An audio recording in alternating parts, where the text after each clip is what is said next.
show asi ngasidi akoina imana hana pabikraba recording oina leizaba Kwarakpam Chaoba ibiramba Tougadaba Thabakta mai onshillu nomba tanganu haiba asi akoi taminasi akoi yengbiriba pumnamakna ngasigi program asi mapung phanabagidamagta social media da amuktang share tawbiyu aduga yamna mamal leiraba phazaraba koina yamna tabada akoigi inspiration oiba Tougadaba Thabakta mai onshillu nomba tanganu haina Kwarakpam Chaobana ibiramba asi taminasi.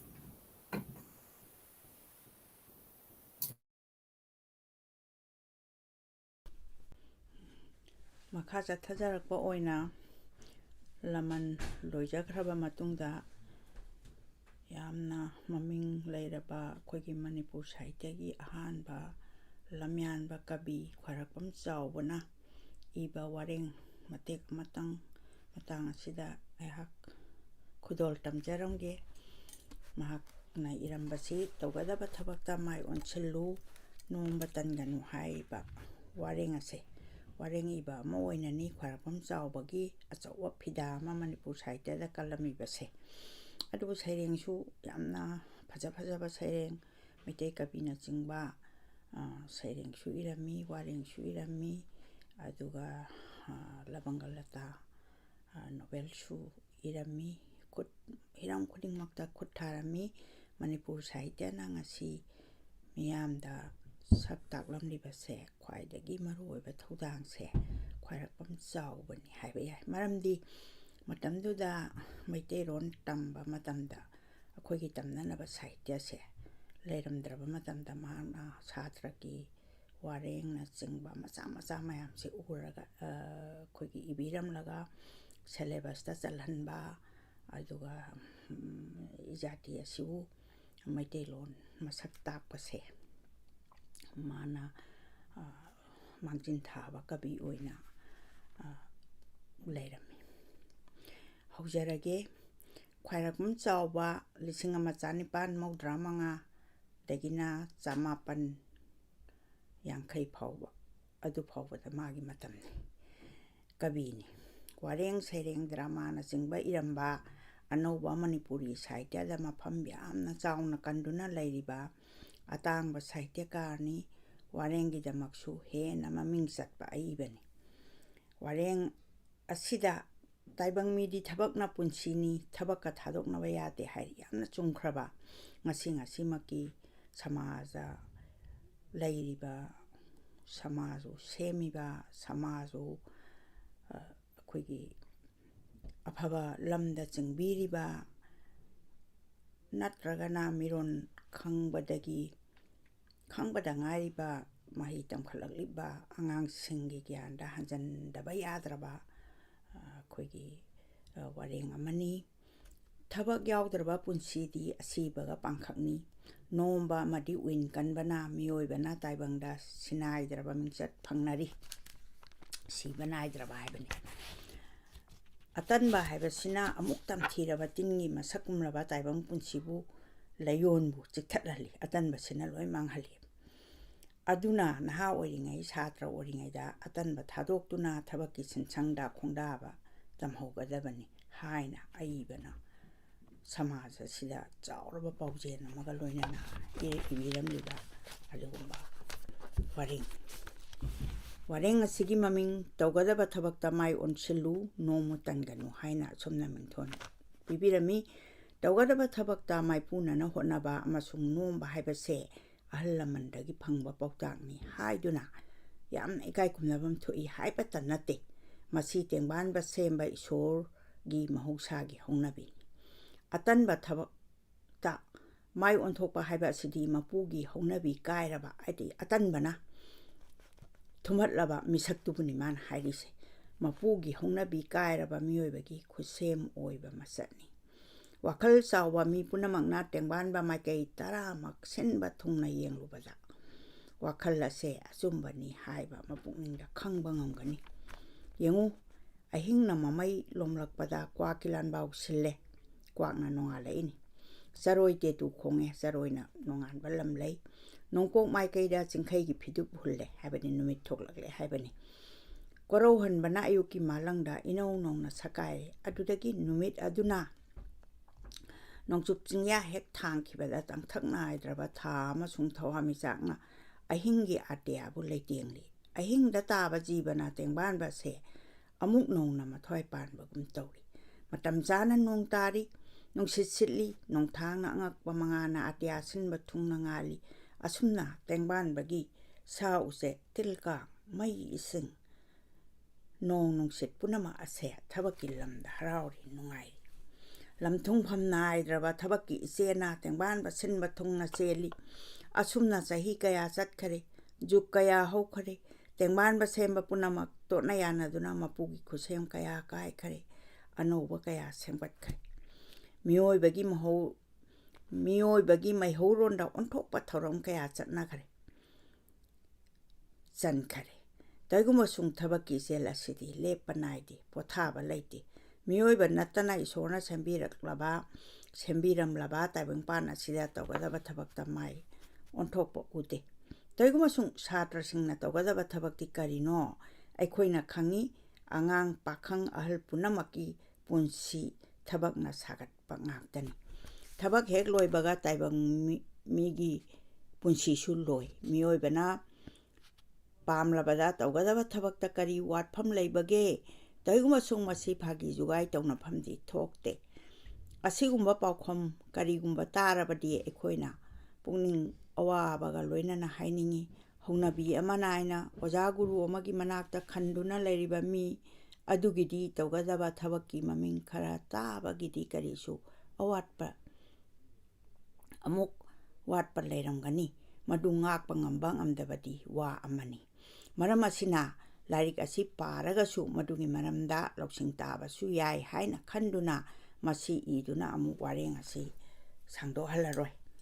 angang oringai matam asida Tougadaba Thabakta mai onsanba nomba amasung atanba thadokpa tamnabagi athoiba matam angangi puksel taruba mingsengumbani mahaki mamangda tararaba pot punamak ado maonda hekta mamita angangi thamoidi phattaba wakhal amatta supaktri matam adudadi makhoigi thamoi ado asumba khangnanabagi damakta hainingduna ta leigani matam asida nombagi maruase hulaudrabadi tungda madu polakani haibagi ningpham leitre matang asida khoina angangduda tambi hogadaba punamak tambi hogadabani haibasi pareng asina takli matik chana nainarabatada hakchang amasung pungningi mapung phana sakhotpa phangba ngami maduda pungning changba nomduna atanba thadokduna hotnarabadada mahi phangpham thui wahaidagi thabakna mahi thoina tungkoine thabakka punsigi afaba achauba punamak chaukhali maramaduna win kanbaga loinana thabakta pansinnanaba hotnai tanduna matam lenba gamanana nungaitaba kari leibage matam lenbada wabadi thabak leitaba migidani maramdi nungaiba haibase thabak bamba amasung thabakki mahini nomba natana ningba thungna nungaiba amasung chokhatpa ngamde nomba aidi akhoi thabak tawbase nomba haina akhoina kawi tengban bada tawriba oithoktraba mina ngamba honadraba thabak punama ase nombagi mahai ngaktani tengban bada makhoigi maming panbada sonariba achauba misingi wari parabadi khangba ngamgani makhoina makhoigi khubam mama yaunanaba hotnabada kaya nomba takriba thabakta mai onthokpa mising adugi thabakna karamna machu taba mithoiba yagani makhoitana hanna ningba kaiduna khongpham khudingda ikaiba amasung awaba phangi aikhoi masi leitabana aikhoigi masi leitabana aikhoina karigumba chawwa thaba amata chu tawba ngamdri lairanaba nangnanaba wananabagi marudi atanbani masi thamoigi leirangda tongba tingumbani tin charaba leina mathang chikthatuna ken khibagumna atanbana hek tongkhraba thamoisu asum lekha taki kabina hairami aoibamak atanba migi thamoi ase bhut pret ki yakai bungni ꯃꯗꯨ ꯃꯍꯧꯁꯥꯅ ꯐꯠꯇꯕ ꯅꯠꯇꯕ ꯋꯥꯈꯜ ꯄꯨꯝꯅꯃꯛꯀꯤ ꯇꯨꯡꯂꯐꯝꯅꯤ ꯃꯁꯤ ꯆꯥꯎꯈꯠꯄꯒꯤ ꯂꯝꯕꯤꯗ ꯄꯟꯒꯤ ꯃꯁꯛꯅꯤ ꯄꯟ ꯍꯥꯏꯗꯤ ꯑꯄꯟꯕ ꯄꯤꯕ ꯑꯊꯤꯡꯕ ꯄꯤꯕꯗꯣ ꯏꯁꯣꯔꯅ ꯅꯉꯣꯟꯗ ꯎꯅꯅꯕꯒꯤ ꯇꯧꯏꯒꯨꯝꯕꯁꯨꯡ ꯁꯛꯇꯤ ꯄꯤꯔꯝꯃꯤ ꯇꯧꯏꯒꯨꯝꯕꯁꯨꯡ ꯅꯪꯅ ꯅꯃꯤꯠ ꯑꯗꯣ ꯎꯐꯨꯜ ꯆꯥꯏꯁꯤꯟꯖꯗꯨꯅ ꯃꯤꯇꯥꯡꯕ ꯑꯣꯏꯗꯨꯅ ꯂꯩꯔꯕꯗꯤ ꯀꯔꯝꯅ ꯃꯗꯨ ꯆꯥꯎꯈꯠꯄ ꯐꯪꯒꯅꯤ ꯏꯁꯣꯔꯅ ꯅꯉꯣꯟꯗ ꯇꯥꯅꯅꯕ ꯇꯥꯗꯨꯅ ꯍꯩꯍꯧ ꯁꯤꯡꯍꯧꯅꯅꯕ ꯅꯥꯀꯣꯡꯁꯨ ꯄꯤꯅꯕꯤꯔꯝꯃꯤ ꯅꯪꯅ ꯃꯗꯨꯗ ꯌꯣꯠꯁꯤꯡꯑꯣꯠ ꯊꯤꯡꯖꯟꯗꯨꯅ ꯅꯥ ꯄꯪꯕ ꯁꯥꯗꯨꯅ ꯂꯩꯔꯦ ꯀꯔꯝꯅ ꯇꯥꯕꯗꯒꯤ ꯅꯪꯒꯤ ꯆꯥꯎꯈꯠꯐꯝ ꯂꯩꯔꯦ ꯏꯁꯣꯔꯅ ꯅꯉꯣꯟꯗ ꯈꯣꯡ ꯈꯨꯠꯅꯆꯤꯡꯕ ꯊꯕꯛ ꯉꯝꯕ ꯏꯟꯗ꯭ꯔꯤ ꯄꯨꯝꯅꯃꯛ ꯄꯤꯕꯤꯗꯨꯅ ꯅꯃꯥꯟꯅꯕꯒꯤ ꯃꯀꯣꯛ ꯊꯣꯡꯕ ꯌꯥꯅꯅꯕ ꯁꯦꯝꯕꯤꯔꯝꯂꯦ ꯇꯧꯏꯒꯨꯝꯕꯁꯨꯡ ꯅꯪꯅ ꯃꯈꯣꯏ ꯄꯨꯝꯅꯃꯛ ꯁꯤꯖꯤꯟꯅꯕ ꯇꯣꯛꯇꯨꯅ ꯍꯩꯕꯣꯡ ꯃꯈꯥꯗ ꯍꯤꯞꯇꯨꯅ ꯂꯩꯔꯕꯗꯤ ꯑꯇꯟꯕꯒꯤ ꯃꯌꯥꯏꯅ ꯅꯈꯣꯡ ꯑꯅꯤ ꯄꯥꯜꯂꯤ ꯍꯥꯏꯕꯗꯨ ꯉꯥꯏ ꯁꯥ ꯑꯣꯏꯔꯨꯔꯕꯗꯤ ꯅꯪꯒꯤ ꯀꯔꯤ ꯆꯥꯎꯈꯠꯐꯝ ꯂꯩꯔꯤꯕꯒꯦ ꯑꯁꯨꯝꯅ ꯊꯃꯣꯏꯗ ꯑꯇꯟꯕꯒꯤ ꯃꯃꯤꯅ ꯍꯦꯛ ꯇꯥꯔꯔꯕ ꯃꯤ ꯑꯗꯣ ꯂꯥꯏꯔꯒꯗꯕ ꯅꯪꯒꯗꯕ ꯋꯥꯒꯗꯕ ꯅꯛꯂꯦ ꯍꯥꯏꯅ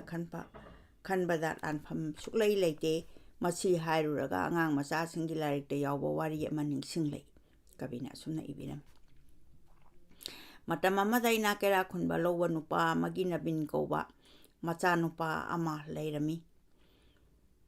ꯃꯄꯥꯅ ꯁꯤꯈ꯭ꯔꯕꯗ ꯅꯕꯤꯟꯅ ꯃꯍꯥꯛꯀꯤ ꯃꯄꯥꯜ ꯅꯥꯏꯗ꯭ꯔꯕ ꯂꯟ ꯊꯨꯝ ꯄꯨꯝꯕꯒꯤ ꯃꯄꯨ ꯑꯣꯏꯔꯦ ꯃꯄꯥꯒꯤ ꯀ꯭ꯔꯤꯄꯥꯅ ꯃꯍꯥꯛꯀꯤ ꯂꯟ ꯊꯨꯝꯒꯤ ꯃꯍꯩ ꯃꯁꯤꯡ ꯋꯥꯠꯄ ꯂꯩꯇ꯭ꯔꯕꯁꯨ ꯃꯍꯥꯛꯀꯤ ꯑꯆꯧꯕ ꯗꯣꯁ ꯑꯃ ꯂꯩꯔꯝꯃꯤ ꯗꯣꯁ ꯍꯥꯏꯗꯤ ꯑꯔꯥꯟꯕ ꯑꯃ ꯂꯩꯕ ꯗꯣꯁ ꯀꯧꯏ ꯃꯁꯤꯕꯨ ꯑꯩꯈꯣꯏꯅ ꯃꯗꯨꯅꯤ ꯑꯇꯟꯕꯅꯤ ꯃꯥꯒꯤ ꯗꯣꯁꯇꯨ ꯀꯩꯁꯨ ꯅꯠꯇꯦ ꯑꯇꯟꯕꯗꯨꯅ ꯅꯕꯤꯟꯒꯤ ꯗꯣꯁ ꯑꯣꯏꯔꯦ ꯃꯍꯥꯛꯀꯤ ꯊꯕꯛꯇ ꯈꯨꯠ ꯊꯤꯡꯖꯅꯤꯡꯗꯕ ꯑꯁꯤꯃꯛꯇꯅ ꯃꯔꯝ ꯑꯣꯏꯗꯨꯅ ꯃꯃꯩꯊꯪꯗ ꯃꯍꯥꯛꯀꯤ ꯃꯄꯨꯛ ꯊꯟꯅ ꯆꯥꯅꯅꯕ ꯌꯧꯅ ꯐꯪꯉꯛꯇ꯭ꯔꯦ ꯃꯄꯥꯅ ꯐꯅ ꯌꯥꯝꯅ ꯊꯅꯝꯕ ꯄ꯭ꯔꯣꯄꯔꯇꯤꯗꯨ ꯂꯣꯏꯁꯤꯜꯂꯛꯂꯕ ꯃꯗꯨ ꯎꯕꯗ ꯅꯣꯡꯃ ꯃꯥꯒꯤ ꯃꯔꯨꯞ ꯑꯃꯅ ꯍꯥꯏꯈꯤ ꯅꯕꯤꯟ ꯅꯪ ꯑꯁꯨꯝ ꯇꯧꯔꯕꯗꯤ ꯃꯥꯡꯂꯒꯅꯤ ꯑꯩꯅ ꯌꯥꯝꯅ ꯂꯨꯈ꯭ꯔꯕ ꯋꯥ ꯑꯃ ꯇꯥꯛꯄꯤꯒꯦ ꯅꯪ ꯅꯨꯡꯇꯤꯒꯤ ꯑꯌꯨꯛ ꯉꯟꯇꯥ ꯍꯧꯒꯠꯇꯨꯅ ꯅꯪꯒꯤ ꯏꯪꯈꯣꯜꯒꯤ ꯑꯀꯣꯏꯕ ꯑꯁꯤꯗ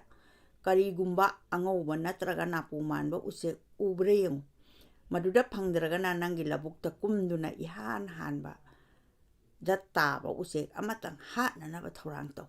ꯑꯗꯨ ꯑꯣꯏꯔꯕꯗꯤ ꯅꯪꯒꯤ ꯀꯩ ꯑꯁꯦ ꯁꯅꯥ ꯅꯠꯇ꯭ꯔꯒ ꯂꯨꯄꯥꯅ ꯊꯜꯍꯟꯕ ꯌꯥꯒꯅꯤ ꯄꯥꯝꯕꯩ ꯂꯩꯇ꯭ꯔꯕ ꯅꯕꯤꯟꯅ ꯃꯄꯨꯛꯅꯤꯡꯗ ꯑꯁꯥ ꯌꯥꯝꯅ ꯇꯧꯗꯨꯅ ꯃꯇꯨꯡꯒꯤ ꯅꯨꯃꯤꯠꯇ ꯃꯥꯒꯤ ꯃꯔꯨꯞꯅ ꯍꯥꯏꯔꯤꯕꯗꯨꯃꯛ ꯇꯧꯔꯦ ꯑꯍꯥꯟꯕꯗ ꯏꯪꯈꯣꯜ ꯍꯦꯛ ꯀꯣꯏꯔꯛꯄꯗ ꯎꯔꯦ ꯈꯪꯗꯕ ꯃꯤ ꯑꯃꯅ ꯃꯍꯥꯛꯀꯤ ꯀꯣꯠꯇꯒꯤ ꯐꯧ ꯍꯨꯗꯨꯅ ꯆꯦꯜꯂꯤ ꯇꯧꯏꯒꯨꯝꯕꯁꯨꯡ ꯃꯍꯥꯛꯀꯤ ꯀꯥꯟꯅꯗꯕ ꯅꯣꯏꯔꯕ ꯃꯁꯥ ꯇꯟꯕꯗꯒꯤ ꯁꯣꯜꯂꯕ ꯑꯗꯨꯅ ꯃꯍꯥꯛ ꯍꯨꯔꯥꯟꯕꯗꯨ ꯐꯥꯕ ꯉꯝꯗ꯭ꯔꯦ ꯑꯗꯨꯗꯁꯨ ꯃꯍꯥꯛꯀꯤ ꯁꯤꯡꯂꯝꯕꯗꯒꯤ ꯑꯇꯟꯕ ꯐꯛꯆꯤꯜꯂꯕ ꯂꯧꯁꯤꯡ ꯑꯗꯣ ꯃꯍꯥꯛꯀꯤ ꯑꯅꯪꯕꯒꯤ ꯃꯔꯝ ꯈꯪꯕ ꯉꯝꯗꯗꯨꯅ ꯂꯧꯕꯨꯛ ꯇꯥꯅ ꯆꯦꯟꯊꯈ꯭ꯔꯦ ꯃꯐꯝ ꯑꯗꯨꯗꯁꯨ ꯂꯧꯔꯣꯟꯅꯕꯁꯤꯡꯅ ꯐꯧ ꯍꯨꯕꯅꯆꯤꯡꯕ ꯇꯧꯔꯨꯕꯗꯨ ꯎꯔꯒ ꯃꯍꯥꯛꯀꯤ ꯃꯔꯨꯞꯀꯤ ꯋꯥꯗꯨ ꯑꯥꯔꯊ ꯃꯍꯥꯛꯅ ꯈꯪꯂꯛꯂꯤ ꯑꯌꯨꯛ ꯑꯉꯟꯕꯒꯤ ꯅꯨꯡꯁꯤꯠꯅ ꯃꯁꯥꯗ ꯌꯩꯕꯗ ꯃꯍꯥꯛꯀꯤ ꯑꯇꯟꯕ ꯄꯨꯝꯅꯃꯛ ꯀꯣꯛꯈꯤ ꯑꯃꯁꯨꯡ ꯃꯃꯥꯟꯅꯕ ꯑꯇꯩꯅ ꯄꯨꯛꯅꯤꯡ ꯇꯨꯖꯨꯡ ꯍꯔꯥꯎꯅ ꯀꯣꯂꯣꯏ ꯂꯥꯎꯅ ꯁꯛꯇꯨꯅ ꯃꯥꯒꯤ ꯃꯁꯤꯟ ꯁꯨꯅꯕ ꯃꯄꯨꯛꯅꯤꯡꯗ ꯃꯉꯣꯟꯗ ꯏꯀꯥꯏ ꯅꯨꯡꯁꯤꯕ ꯐꯥꯎꯔꯛꯂꯤ ꯃꯗꯨꯗꯒꯤ ꯑꯇꯠꯄ ꯂꯩꯇꯅ ꯅꯣꯝꯕꯅ ꯃꯇꯝ ꯈꯔꯒꯤ ꯃꯅꯨꯡꯗ ꯃꯥꯒꯤ ꯍꯥꯟꯅꯒꯤ ꯐꯝꯕꯥꯜ ꯑꯗꯣ ꯍꯥꯏꯗꯤ ꯃꯄꯥꯅ ꯊꯅꯝꯕꯗ ꯃꯥꯡꯍꯟꯈꯤꯕ ꯄ꯭ꯔꯣꯄꯔꯇꯤ ꯍꯥꯏꯗꯤ ꯂꯟ ꯊꯨꯝꯗꯣ ꯑꯃꯨꯛ ꯍꯟꯖꯤꯟꯕ ꯉꯝꯈꯤ ꯃꯁꯤ ꯐꯨꯡꯒꯥ ꯋꯥꯔꯤꯅꯤ ꯍꯥꯏꯕꯗꯤ ꯆꯨꯝꯃꯤ ꯑꯃꯁꯨꯡ ꯃꯁꯤ ꯑꯇꯟꯕꯅ ꯀꯔꯝꯅ ꯄꯨꯛꯅꯤꯡ ꯍꯛꯆꯥꯡꯕꯨ ꯃꯥꯡꯍꯟꯕꯒꯦ ꯍꯥꯏꯕꯗꯣ ꯑꯇꯟꯕ ꯍꯦꯛ ꯄꯛꯂꯕ ꯃꯤ ꯑꯗꯨ ꯁꯣꯏꯗꯅ ꯂꯥꯏꯔꯕ ꯑꯅꯪꯕ ꯑꯃ ꯐꯪꯂꯦ ꯍꯥꯏꯕ ꯑꯗꯨ ꯈꯪꯕ ꯌꯥꯒꯅꯤ ꯑꯃꯔꯣꯝꯗ ꯅꯣꯝꯕ ꯍꯥꯏꯕꯁꯦ ꯅꯨꯡꯉꯥꯏ ꯌꯥꯏꯐꯕ ꯄꯨꯝꯅꯃꯛꯀꯤ ꯄꯣꯛꯅꯐꯝꯅꯤ ꯂꯩꯄꯥꯛꯀꯤ ꯂꯩꯍꯥꯎ ꯀꯥꯕꯒꯤ ꯄꯥꯡꯒꯜ ꯂꯩ ꯍꯥꯏꯗꯨꯅꯁꯨ ꯈꯣꯏꯗꯕ ꯌꯥꯗꯦ ꯈꯣꯏꯗꯨꯅ ꯃꯔꯨ ꯍꯨꯟꯗꯕ ꯌꯥꯗꯦ ꯄꯥꯝꯕꯤ ꯈꯥꯎꯗꯕ ꯌꯥꯗꯦ ꯈꯥꯎꯗꯨꯅ ꯌꯩꯗꯕ ꯌꯥꯗꯦ ꯑꯗꯨꯗꯒꯤꯗꯤ ꯑꯩꯈꯣꯏꯅ ꯃꯔꯨ ꯐꯪꯒꯗꯕꯅꯤ ꯄꯥꯝꯕꯤꯗ ꯐꯤ ꯑꯣꯏꯅ ꯄꯥꯟꯗꯦ ꯂꯁꯤꯡ ꯍꯦꯛꯀꯗꯕꯅꯤ ꯍꯦꯛꯂꯕ ꯃꯇꯨꯡꯗ ꯅꯥꯏꯒꯗꯕꯅꯤ ꯅꯥꯏꯗꯨꯅ ꯃꯦꯠꯇꯨꯅ ꯇꯨꯡꯗ ꯁꯦꯠꯅ ꯏꯅꯕ ꯐꯤ ꯁꯥꯒꯗꯕꯅꯤ ꯑꯗꯨꯗ ꯑꯩꯈꯣꯏꯅ ꯐꯤ ꯐꯪꯉꯤ ꯑꯁꯤꯅꯆꯤꯡꯕ ꯍꯥꯏꯔꯤꯕꯅꯤ ꯃꯤꯅ ꯅꯨꯡꯉꯥꯏ ꯌꯥꯏꯐꯕ ꯆꯥꯎꯈꯠꯄ ꯈꯨꯕꯝ ꯐꯪꯕꯗꯤ ꯃꯍꯥꯛꯀꯤ ꯅꯣꯝꯕꯒꯤ ꯆꯥꯡ ꯑꯗꯨꯒꯤ ꯃꯇꯨꯡ ꯏꯟꯕꯅꯤ ꯃꯄꯨꯒꯤ ꯂꯩꯄꯥꯛ ꯑꯁꯤꯗꯗꯤ ꯃꯤꯆꯪ ꯃꯤꯈꯥꯏ ꯅꯥꯏꯕꯒꯤ ꯊꯕꯛ ꯂꯩꯇꯦ ꯃꯍꯥꯛꯅ ꯍꯨꯟꯕ ꯃꯔꯨ ꯑꯗꯨꯒꯤ ꯄꯥꯝꯕꯤ ꯁꯣꯏꯗꯅ ꯍꯧꯒꯗꯕꯅꯤ ꯇꯦꯡꯕꯥꯟꯕꯗ ꯅꯨꯡꯉꯥꯏꯔꯦ ꯌꯥꯏꯐꯔꯦ ꯍꯥꯏꯔꯤꯕ ꯑꯗꯣ ꯅꯣꯝꯕ ꯀꯜꯂꯤ ꯃꯃꯜ ꯅꯥꯏꯗ꯭ꯔꯕ ꯃꯇꯝ ꯑꯣꯟꯗꯨꯅ ꯑꯔꯦꯝꯕꯗ ꯃꯥꯡꯍꯟꯗꯦ ꯍꯥꯏꯕꯅꯤ ꯑꯑꯣꯏꯕꯃꯛ ꯅꯣꯝꯕꯅ ꯂꯥꯏꯕꯛ ꯐꯕꯒꯤ ꯑꯄꯣꯛꯄꯅꯤ ꯑꯇꯟꯕꯅ ꯃꯗꯨꯕꯨ ꯃꯥꯡꯍꯟꯕꯅꯤ ꯑꯁꯨꯝꯅ ꯅꯣꯝꯕ ꯅꯠꯇꯅ ꯀꯔꯤꯃꯠꯇ ꯐꯪꯐꯝ ꯂꯩꯇꯦ ꯍꯥꯏꯗꯨꯅꯁꯨ ꯅꯣꯝꯕ ꯍꯥꯏꯕ ꯅꯨꯡꯉꯥꯏꯕꯒꯤ ꯊꯕꯛ ꯑꯣꯏꯍꯜꯂꯤ ꯍꯥꯏꯕ ꯈꯜꯂꯨꯔꯒ ꯄꯨꯛꯅꯤꯡꯗꯁꯨ ꯅꯨꯡꯉꯥꯏꯕ ꯄꯣꯛꯏ ꯊꯕꯛ ꯂꯩꯇꯕꯒ ꯃꯥꯟꯅꯕ ꯋꯥꯕ ꯑꯃ ꯇꯦꯡꯕꯥꯟꯕꯗ ꯂꯩꯇꯦ ꯃꯗꯨ ꯑꯉꯥꯎꯕꯒ ꯄꯥꯟꯗꯝ ꯑꯣꯏ ꯂꯩꯅꯐꯝ ꯈꯪꯗꯦ ꯍꯥꯏꯅꯐꯝ ꯂꯩꯇꯦ ꯃꯇꯤꯛ ꯆꯥꯅ ꯅꯣꯝꯂꯒ ꯇꯨꯝꯕꯁꯨ ꯅꯨꯡꯉꯥꯏ ꯆꯥꯕꯁꯨ ꯍꯥꯎꯏ ꯑꯗꯨꯒ ꯂꯥꯏꯅ ꯄꯤꯔꯛꯇꯅꯗꯤ ꯅꯣꯝꯕ ꯉꯥꯛꯇꯅꯁꯨ ꯆꯠꯅꯗꯦ ꯍꯥꯏꯅ ꯅꯤꯡꯕꯁꯨ ꯆꯨꯝꯗꯦ ꯂꯥꯏꯕꯛꯇ ꯉꯥꯛꯇ ꯇꯥꯏꯅꯕꯁꯨ ꯌꯥꯗꯦ ꯆꯥꯎꯈꯠꯄ ꯍꯥꯏꯕꯁꯦ ꯅꯣꯝꯕꯒꯤ ꯃꯅꯥꯒꯤ ꯃꯁꯛꯅꯤ ꯅꯪꯒꯤ ꯂꯧꯁꯤꯡꯅ ꯁꯤꯡꯂꯕꯁꯨ ꯅꯣꯝꯗꯨꯅ ꯃꯗꯨ ꯆꯥꯎꯈꯠꯍꯟꯒꯗꯕꯅꯤ ꯑꯗꯨꯒꯨꯝꯕ ꯂꯧꯁꯤꯡ ꯂꯩꯇ꯭ꯔꯕꯁꯨ ꯅꯣꯝꯗꯨꯅ ꯅꯪꯒꯤ ꯑꯋꯥꯠꯄ ꯃꯦꯟꯁꯤꯟꯒꯗꯕꯅꯤ ꯃꯔꯝ ꯆꯥꯅ ꯅꯣꯝꯂꯕꯇꯗ ꯐꯪꯗꯕ ꯂꯩꯇꯦ ꯑꯉꯥꯡ ꯑꯣꯏꯔꯤꯉꯩꯒꯤ ꯃꯇꯤꯛ ꯆꯥꯅ ꯅꯣꯝꯕ ꯇꯝꯒꯗꯕꯅꯤ ꯐꯠꯇꯕ ꯁꯪꯒ ꯑꯌꯥꯝꯕ ꯄꯥꯞꯀꯤ ꯊꯕꯛꯇꯒꯤ ꯃꯁꯥꯕꯨ ꯀꯟꯖꯒꯦ ꯍꯥꯏꯔꯕꯗꯤ ꯊꯕꯛꯇ ꯃꯥꯏ ꯑꯣꯟꯁꯤꯟꯕ ꯅꯠꯇꯅ ꯄꯥꯝꯕꯩ ꯂꯩꯇꯦ ꯑꯇꯟꯕ ꯍꯥꯏꯕꯁꯦ ꯍꯨꯔꯥꯟꯕ ꯆꯪꯅꯕꯒꯤ ꯃꯌꯨꯝꯗ ꯊꯣꯡ ꯍꯥꯡꯗꯣꯛꯇꯨꯅ ꯊꯝꯕꯒꯨꯝꯕꯅꯤ ꯏꯆꯦꯜ ꯂꯩꯇꯕ ꯏꯁꯤꯡꯗ ꯑꯌꯥꯝꯕ ꯇꯤꯟ ꯀꯥꯡ ꯄꯣꯛꯇꯨꯅ ꯏꯁꯤꯡ ꯃꯥꯡꯕꯒꯨꯝꯅ ꯑꯇꯟꯕꯒꯤ ꯄꯨꯛꯅꯤꯡꯗꯁꯨ ꯅꯠꯇꯕ ꯋꯥꯈꯜ ꯄꯣꯛꯇꯨꯅ ꯃꯗꯨꯕꯨ ꯃꯥꯡꯍꯜꯂꯤ ꯅꯣꯝꯕꯗ ꯏꯀꯥꯏ ꯈꯨꯝꯅꯕꯅꯆꯤꯡꯕ ꯃꯥꯡꯉꯤ ꯍꯥꯏꯕꯁꯨ ꯍꯥꯏꯅ ꯅꯤꯡꯅꯕꯁꯨ ꯑꯔꯥꯟꯕꯅꯤ ꯅꯤꯡꯅꯕꯁꯨ ꯌꯥꯎꯔꯤꯕꯅꯤ ꯃꯁꯥꯅ ꯃꯁꯥꯒꯤ ꯊꯕꯛ ꯄꯥꯡꯊꯣꯛꯅꯕ ꯍꯣꯠꯅꯕꯗ ꯀꯔꯤꯕꯨ ꯏꯀꯥꯏꯐꯝ ꯂꯩꯕꯒꯦ ꯕꯤꯂꯥꯠꯀꯤ ꯃꯃꯤꯡ ꯆꯠꯂꯕ ꯃꯟꯇ꯭ꯔꯤ ꯑꯣꯏꯔꯕ ꯃꯁꯥꯃꯛ ꯆꯥꯎꯔꯕ ꯃꯤꯌꯥꯝꯒꯤ ꯃꯀꯣꯛ ꯂꯨꯆꯤꯡꯂꯕ ꯒ꯭ꯂꯦꯗꯁ꯭ꯇꯣꯟꯅ ꯃꯁꯥꯅ ꯎ ꯌꯥꯜꯂꯤ ꯄꯥꯛ ꯆꯥꯎꯔꯕ ꯔꯨꯁ ꯂꯩꯕꯥꯛꯀꯤ ꯅꯤꯡꯊꯧꯔꯦꯜ ꯄꯤꯇꯔꯅ ꯃꯁꯥꯒꯤ ꯂꯧ ꯈꯣꯏ ꯃꯃꯤꯡ ꯆꯠꯂꯕ ꯖꯅꯛ ꯅꯤꯡꯊꯧꯅ ꯂꯧ ꯈꯣꯏꯕꯗꯒꯤ ꯁꯤꯇꯥꯕꯨ ꯐꯪꯈꯤ ꯕꯦꯟꯖꯥꯃꯤꯟ ꯐ꯭ꯔꯦꯡꯀꯤꯟꯒꯤ ꯋꯥꯗꯤ ꯈ꯭ꯋꯥꯏꯅ ꯇꯥꯔꯝꯂꯒꯅꯤ ꯃꯁꯥꯅ ꯀꯩꯊꯦꯜ ꯀꯥꯏ ꯃꯁꯥꯅ ꯁꯥꯄꯥꯒꯤ ꯆꯦ ꯒꯥꯔꯤꯗ ꯍꯥꯞꯇꯨꯅ ꯆꯤꯡꯏ ꯃꯁꯥꯅ ꯑꯅꯪꯕ ꯏꯃꯨꯡꯗ ꯄꯣꯛꯇꯨꯅꯁꯨ ꯅꯣꯝꯕ ꯑꯗꯨꯕꯨ ꯎꯏꯟ ꯀꯟꯕꯒꯤ ꯄꯥꯝꯕꯩꯅ ꯃꯄꯥꯜ ꯅꯥꯏꯗ꯭ꯔꯕ ꯂꯟ ꯑꯃꯁꯨꯡ ꯏꯀꯥꯏ ꯈꯨꯝꯅꯕ ꯄꯨꯝꯅꯃꯛꯀꯤ ꯃꯄꯨ ꯑꯣꯏꯈꯤ ꯍꯥꯏꯔꯤꯕ ꯃꯤꯁꯛꯇꯣ ꯃꯍꯥꯛꯅ ꯃꯥꯒꯤ ꯆꯥꯎꯈꯠꯄꯒꯤ ꯃꯔꯝꯗ ꯍꯪꯕꯗ ꯈꯨꯝꯈꯤ ꯅꯨꯡꯉꯥꯏ ꯌꯥꯏꯐꯕ ꯍꯥꯏꯕꯁꯦ ꯅꯤꯡꯕꯒꯤ ꯃꯈꯥ ꯄꯣꯟꯕꯅꯤ ꯁꯦꯜ ꯇꯥꯟꯕꯒꯤ ꯂꯝꯕꯤꯗꯤ ꯀꯩꯊꯦꯜ ꯀꯥꯅꯅꯕ ꯂꯝꯕꯤꯒꯨꯝꯕꯅꯤ ꯑꯔꯥꯏꯕꯅꯤ ꯃꯇꯝ ꯑꯃꯁꯨꯡ ꯂꯟꯕꯨ ꯑꯔꯦꯝꯕꯗ ꯃꯥꯡꯍꯟꯗ꯭ꯔꯒ ꯂꯣꯏꯔꯦ ꯏꯁꯣꯔꯅ ꯑꯩꯈꯣꯏꯗ ꯑꯁꯨꯝꯅ ꯁꯥꯡꯂꯕ ꯈꯨꯠ ꯄꯤꯅꯔꯝꯃꯤ ꯃꯗꯨ ꯇꯤꯡꯊꯣꯛꯂꯕꯗꯤ ꯁꯣꯔꯥꯔꯦꯟ ꯐꯥꯎꯕ ꯂꯥꯝꯕ ꯐꯪꯏ ꯑꯩꯈꯣꯏꯅ ꯍꯥꯏꯅꯤꯡꯉꯤ ꯁꯣꯔꯥꯔꯦꯟꯃꯛ ꯐꯥꯎꯕ ꯂꯥꯝꯕ ꯐꯪꯗ꯭ꯔꯕꯁꯨ ꯈꯨꯠ ꯃꯈꯩꯗꯤ ꯇꯤꯡꯊꯣꯛꯄ ꯆꯨꯝꯃꯤ ꯃꯁꯤ ꯑꯩꯈꯣꯏꯒꯤ ꯂꯣꯏꯖꯔꯦ ꯋꯥꯔꯦꯡ ꯑꯁꯤ ꯑꯏꯕꯒꯤ ꯁꯥꯇ꯭ꯔ ꯃꯆꯥ ꯍꯥꯏꯕꯗꯤ ꯃꯇꯝꯗꯨꯗ ꯃꯥꯅ ꯏꯈꯤꯕ ꯁꯥꯇ꯭ꯔꯁꯤꯡꯅ ꯇꯝꯅꯕ ꯂꯥꯏꯔꯤꯛꯁꯦ ꯂꯩꯔꯝꯗꯕ ꯃꯩꯇꯩꯔꯣꯟꯗ ꯑꯗ ꯃꯥꯅ ꯁꯥꯇ꯭ꯔ ꯃꯆꯥ ꯍꯥꯏꯕ ꯂꯥꯏꯔꯤꯛ ꯑꯃ ꯏꯔꯀꯥꯟꯗ ꯁꯦꯂꯦꯕꯁꯇ ꯌꯥꯎꯍꯜꯂꯒ ꯃꯅꯤꯄꯨꯔ ꯁꯥꯍꯤꯇ꯭ꯌꯁꯦ ꯏꯟꯇ꯭ꯔꯣꯗ꯭ꯌꯨꯁ ꯑꯩꯗꯤ ꯁꯛ ꯇꯥꯛꯂꯝꯕ ꯑꯗꯨꯒꯨꯝꯕ ꯀꯕꯤꯅꯤ ꯃꯍꯥꯛꯅ ꯏꯕ ꯁꯥꯇ꯭ꯔ ꯃꯆꯥꯗꯒꯤ ꯍꯥꯏꯔꯤꯕ ꯋꯥꯔꯦꯡ ꯑꯁꯦ ꯂꯧꯊꯣꯛꯇꯨꯅ ꯑꯩꯈꯣꯏꯒꯤ 11 ꯀ꯭ꯂꯥꯁꯇ ꯇꯝꯅꯕꯒꯤꯗꯃꯛꯇ ꯁꯦꯂꯦꯕꯁꯁꯤꯗ ꯌꯥꯎꯍꯜꯂꯝꯂꯤꯕꯅꯤ ꯑꯁꯨꯝꯅ ꯀꯕꯤꯁꯤꯡꯁꯤꯅ ꯑꯩꯈꯣꯏꯒꯤ ꯄꯨꯝꯅꯃꯛ ꯁꯥꯍꯤꯇ꯭ꯌ ꯏꯕꯇ ꯅꯠꯇꯅ ꯑꯩꯈꯣꯏꯒꯤ ꯏꯔꯩꯕꯥꯛꯆꯥꯁꯤꯡꯁꯦ ꯀꯔꯝꯅ ꯑꯩꯈꯣꯏ ꯀꯩꯅꯣ ꯇꯧꯒꯗꯒꯦ ꯑꯐꯕ ꯃꯤ ꯑꯃ ꯑꯣꯏꯒꯗꯒꯦ ꯍꯥꯏꯕꯁꯤꯁꯨ ꯈꯜꯂꯀꯥꯟꯗ ꯃꯥꯅ ꯋꯥꯔꯦꯡꯁꯤꯗ ꯊꯅꯝꯂꯤꯕ ꯃꯌꯥꯝꯁꯦ ꯃꯁꯤ ꯑꯉꯥꯡꯁꯤꯡꯗ ꯁꯟꯗꯣꯛꯅ ꯇꯥꯛꯄꯤꯕ ꯑꯗꯨ ꯑꯣꯏꯔꯒꯗꯤ ꯍꯧꯔꯛꯂꯤꯕ ꯑꯉꯥꯡꯁꯤꯡꯗ ꯌꯥꯝꯅ ꯀꯥꯟꯅꯒꯅꯤ ꯍꯥꯏꯅ ꯈꯟꯖꯩ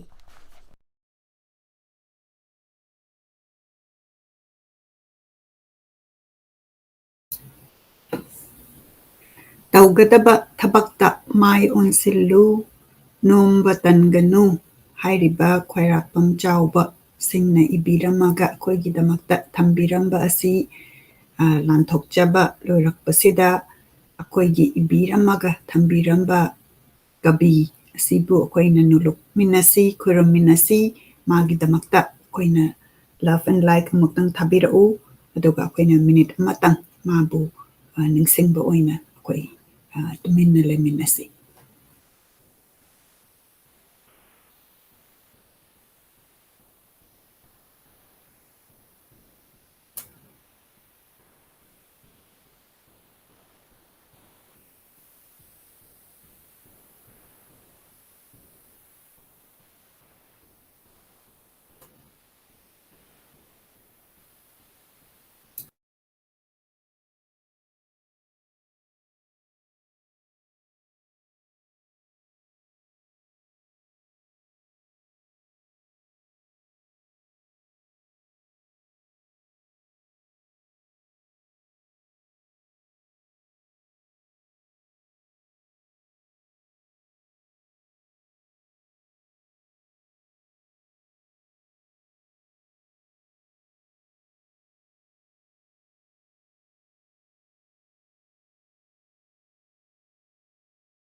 ꯀꯕꯤ ꯈ꯭ꯋꯥꯏꯔꯥꯛꯄꯝ ꯆꯥꯎꯕ ꯁꯤꯡꯒꯤ ꯃꯔꯝꯗ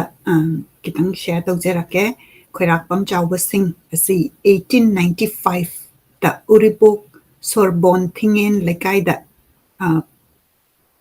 ꯄꯣꯛꯈꯤꯕꯅꯤ. ꯑꯗꯨꯒ ꯃꯥꯅ ꯂꯩꯈꯤꯗꯕꯁꯤꯅ 1950ꯗ. ꯑꯗꯨꯒ ꯃꯥꯁꯤ ꯄꯣꯏꯠ, ꯑꯦꯁꯦꯌꯤꯁ, ꯄ꯭ꯔꯣꯁ ꯔꯥꯏꯇꯔ ꯑꯗꯨꯒ ꯅꯣꯚꯦꯂꯤꯁꯁꯨ ꯑꯣꯏꯕꯤꯔꯝꯃꯤ. ꯑꯗꯨꯒ ꯃꯅꯤꯄꯨꯔꯒꯤ ꯂꯤꯇꯔꯦꯆꯔꯗ ꯌꯥꯝꯅ ꯃꯤꯡ ꯂꯩꯔꯕ ꯁꯛꯅꯥꯏꯔꯕ ꯔꯥꯏꯇꯔ ꯑꯃꯅꯤ. ꯃꯥꯅ ꯃꯅꯤꯄꯨꯔꯤ ꯁꯥꯍꯤꯇ꯭ꯌ ꯁꯟꯃꯦꯂꯤꯅꯤ ꯑꯣꯐ ꯃꯩꯇꯩ ꯂꯤꯇꯔꯦꯆꯔ ꯑꯁꯤ ꯃꯥꯅ ꯐꯥꯎꯟꯗꯔ ꯑꯣꯏꯕꯤꯔꯝꯃꯤ. ꯗꯣꯛꯇꯔ ꯂꯃꯥꯕꯝ ꯀꯃꯜ, ꯍꯤꯖꯝ ꯏꯔꯥꯕꯣꯠ, ꯍꯤꯖꯝ ꯑꯉꯥꯡꯍꯜ ꯃꯣꯏ ꯃꯔꯤꯅ ꯍꯧꯖꯤꯛꯀꯤ ꯍꯥꯏꯔꯤꯕ ꯃꯅꯤꯄꯨꯔꯤ ꯁꯥꯍꯤꯇ꯭ꯌ ꯁꯝꯃꯦꯂꯤꯅꯤ ꯑꯣꯐ ꯃꯩꯇꯩ ꯂꯤꯇꯔꯦꯆꯔ ꯑꯁꯤ ꯃꯣꯏꯅ ꯐꯥꯎꯟꯗꯔ ꯑꯣꯏꯕꯤꯔꯝꯃꯤ. ꯊꯣꯃꯁ ꯒ꯭ꯔꯦꯒꯤ poem elegy written in a country churchyard ꯍꯥꯏꯕꯁꯤ ꯃꯅꯤꯄꯨꯔꯤ ꯃꯩꯇꯩꯂꯣꯟꯗ ꯑꯋꯥꯕ ꯏꯁꯩ ꯍꯥꯏꯅ ꯇ꯭ꯔꯥꯟꯁꯂꯦꯠ ꯇꯧꯕꯤꯔꯝꯃꯤ. ꯑꯗꯨꯒ ꯃꯥꯅ ꯏꯕꯤꯔꯝꯕ ꯋꯥꯔꯛꯁꯤ ꯍꯧꯖꯤꯛ ꯏꯃꯥꯅ ꯄꯟꯕꯤꯈꯤꯕ, ꯍꯧꯖꯤꯛ ꯏꯃꯥꯅ ꯄꯥꯕꯤꯈ꯭ꯔꯤꯕꯁꯦ ꯁꯥꯇ꯭ꯔ ꯃꯆꯥ ꯍꯥꯏꯔꯤꯕ ꯁꯤꯗ ꯌꯥꯎꯕ ꯍꯥꯏꯇꯥꯔꯦꯀꯣ. ꯇꯧꯒꯗꯕ ꯊꯕꯛꯇ ꯃꯥꯏ ꯑꯣꯟꯁꯤꯜꯂꯨ ꯅꯣꯝꯕ ꯇꯟꯒꯅꯨ ꯍꯥꯏꯔꯤꯕꯁꯤ ꯁꯥꯇ꯭ꯔ ꯃꯆꯥꯁꯤ 1923ꯗ ꯏꯕꯤꯔꯝꯃꯒ ꯊꯝꯕꯤꯔꯝꯕꯅꯤ. 1923ꯗ ꯏꯕꯤꯔꯝꯃꯒꯁꯨ ꯑꯩꯈꯣꯏꯅ ꯃꯁꯤ ꯏꯃꯥꯅ US ꯂꯥꯛꯄ ꯃꯇꯝꯗ ꯄꯥꯕꯤꯈꯤꯕꯅꯤ. ꯑꯩꯍꯥꯛꯅꯁꯨ ꯌꯥꯝꯅ ꯍꯟꯖꯟ ꯍꯟꯖꯟꯅ ꯇꯥꯖꯕ, ꯑꯩꯈꯣꯏꯗ ꯌꯥꯝꯅ ꯄꯥꯎꯇꯥꯛ ꯑꯣꯏꯕ, ꯑꯩꯈꯣꯏꯅ ꯇꯟꯗꯅꯒ ꯂꯩꯕ, ꯑꯗꯒꯤ ꯃꯌꯥꯝꯅ ꯑꯉꯥꯡꯁꯤꯡꯅ ꯑꯁ ꯕꯣꯔꯤꯡ ꯆꯨꯔꯦ ꯀꯥꯏꯅ ꯍꯥꯏꯁꯦ, ꯃꯗꯨ ꯍꯥꯏꯕꯗ ꯃꯁꯤꯒꯤ ꯋꯥꯔꯦꯡ ꯑꯁꯤ ꯇꯥꯔꯕ ꯃꯇꯨꯡꯗ ꯑꯩꯈꯣꯏꯅ ꯏꯀꯥꯏꯅꯤꯡꯉꯥꯏ ꯑꯣꯏꯕ ꯑꯗꯨꯒꯨꯝꯕ ꯌꯥꯝ ꯐꯖꯕ ꯋꯥꯔꯛꯅꯤ. ꯑꯗꯨꯅ ꯍꯧꯖꯤꯛ 2022ꯗ ꯑꯩꯈꯣꯏꯅ ꯄꯥꯕ ꯀꯥꯟꯗꯁꯨ ꯃꯥꯒꯤ ꯌꯥꯝꯅ ꯑꯩꯈꯣꯏꯅ ꯇꯝꯖꯅꯤꯡꯉꯥꯏ ꯑꯣꯏꯕ ꯑꯩꯈꯣꯏ ꯑꯍꯜ ꯂꯃꯟꯅ ꯊꯝꯕꯤꯔꯝꯕꯁꯦ ꯃꯁꯤꯗꯅꯤ ꯑꯩꯈꯣꯏ ꯃꯌꯥꯝꯅ ꯂꯥꯏꯕ꯭ꯔꯦꯔꯤ ꯑꯣꯐ ꯃꯅꯤꯄꯨꯔꯅ ꯑꯩꯈꯣꯏꯒꯤ ꯑꯍꯜ ꯂꯃꯟꯒꯤ ꯋꯥꯔꯛꯁꯤꯡꯁꯤ ꯇꯥꯃꯤꯟꯅꯁꯤ, ꯊꯤꯃꯤꯟꯅꯁꯤ ꯍꯥꯏꯅ ꯇꯧꯖꯔꯛꯏꯕꯁꯤ. ꯁꯥꯇ꯭ꯔ ꯃꯆꯥꯁꯤ 1923ꯗ ꯏꯕꯤꯈꯤꯕꯅꯤ. ꯀꯥꯟꯅꯕ ꯋꯥ ꯍꯥꯏꯕ ꯑꯃꯁꯨ 1924ꯗ ꯏꯕꯤꯔꯝꯃꯤ. ꯐꯤꯗꯝ, ꯋꯥꯈꯜꯒꯤ ꯏꯆꯦꯟ, ꯊꯥꯏꯅꯒꯤ ꯂꯩꯔꯥꯡ ꯍꯥꯏꯕꯁꯤꯅ ꯄꯣꯏꯇ꯭ꯔꯤ 1933ꯗ ꯏꯕꯤꯔꯝꯃꯤ. ꯂꯕꯪꯒ ꯂꯇꯥ ꯅꯣꯚꯦꯜꯁꯤꯅ 1937ꯗ ꯏꯕꯤꯔꯝꯃꯤ. 1948ꯗ ꯃꯥꯁꯤ ꯁꯥꯍꯤꯇ꯭ꯌ Ratna award ꯄꯤꯕꯤꯈꯤ Manipur Sahitya ꯄꯔꯤꯁꯠꯅ.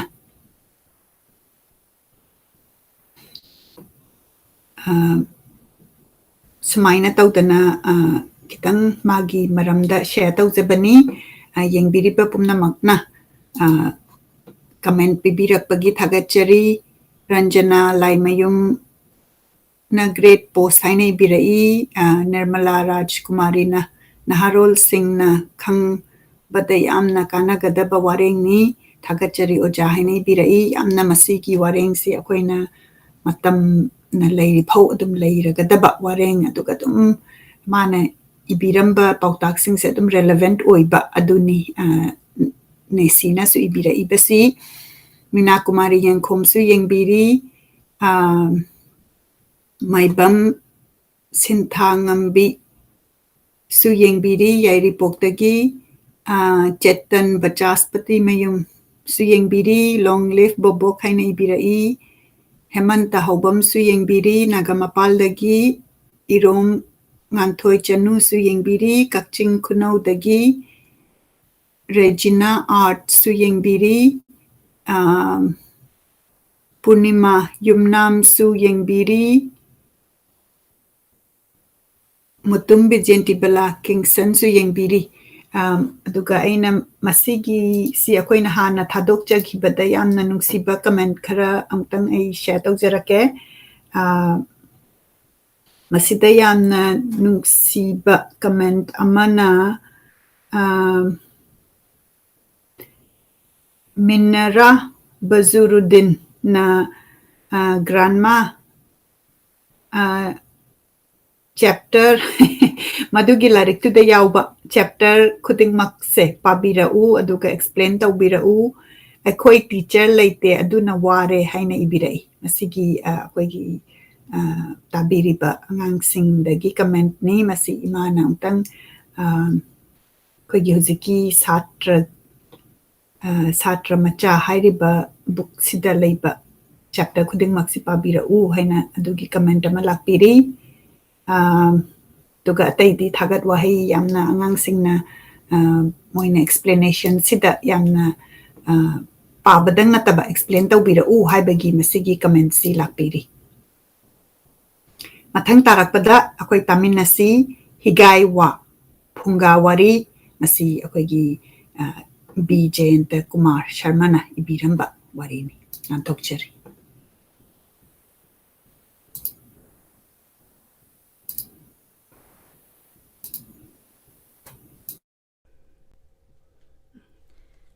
Mathangi wari macha asina yamna angang dagi ahan phawbada kanadana leiragadaba adugumba mingthol Higgai wa haiba wari macha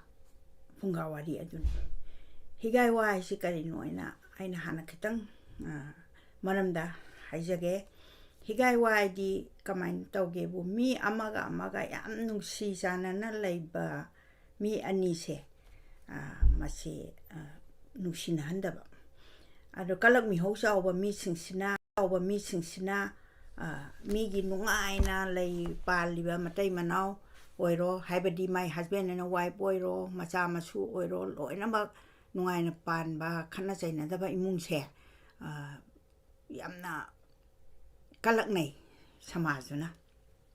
samaj loinabakti nate samajuda mi se masing suna leiba haiba tare ado mi gi phatanaba tawraga da masara nungaiba pokpa mi su leitaba nate adugumba mi gi phatanaba mi gi mangnanaba tawba mi singsina kalak khambanbadagi Higgai waina amaga tinaba yadanaba adu mamangaida khoina ngang oringaida di Higgai wa se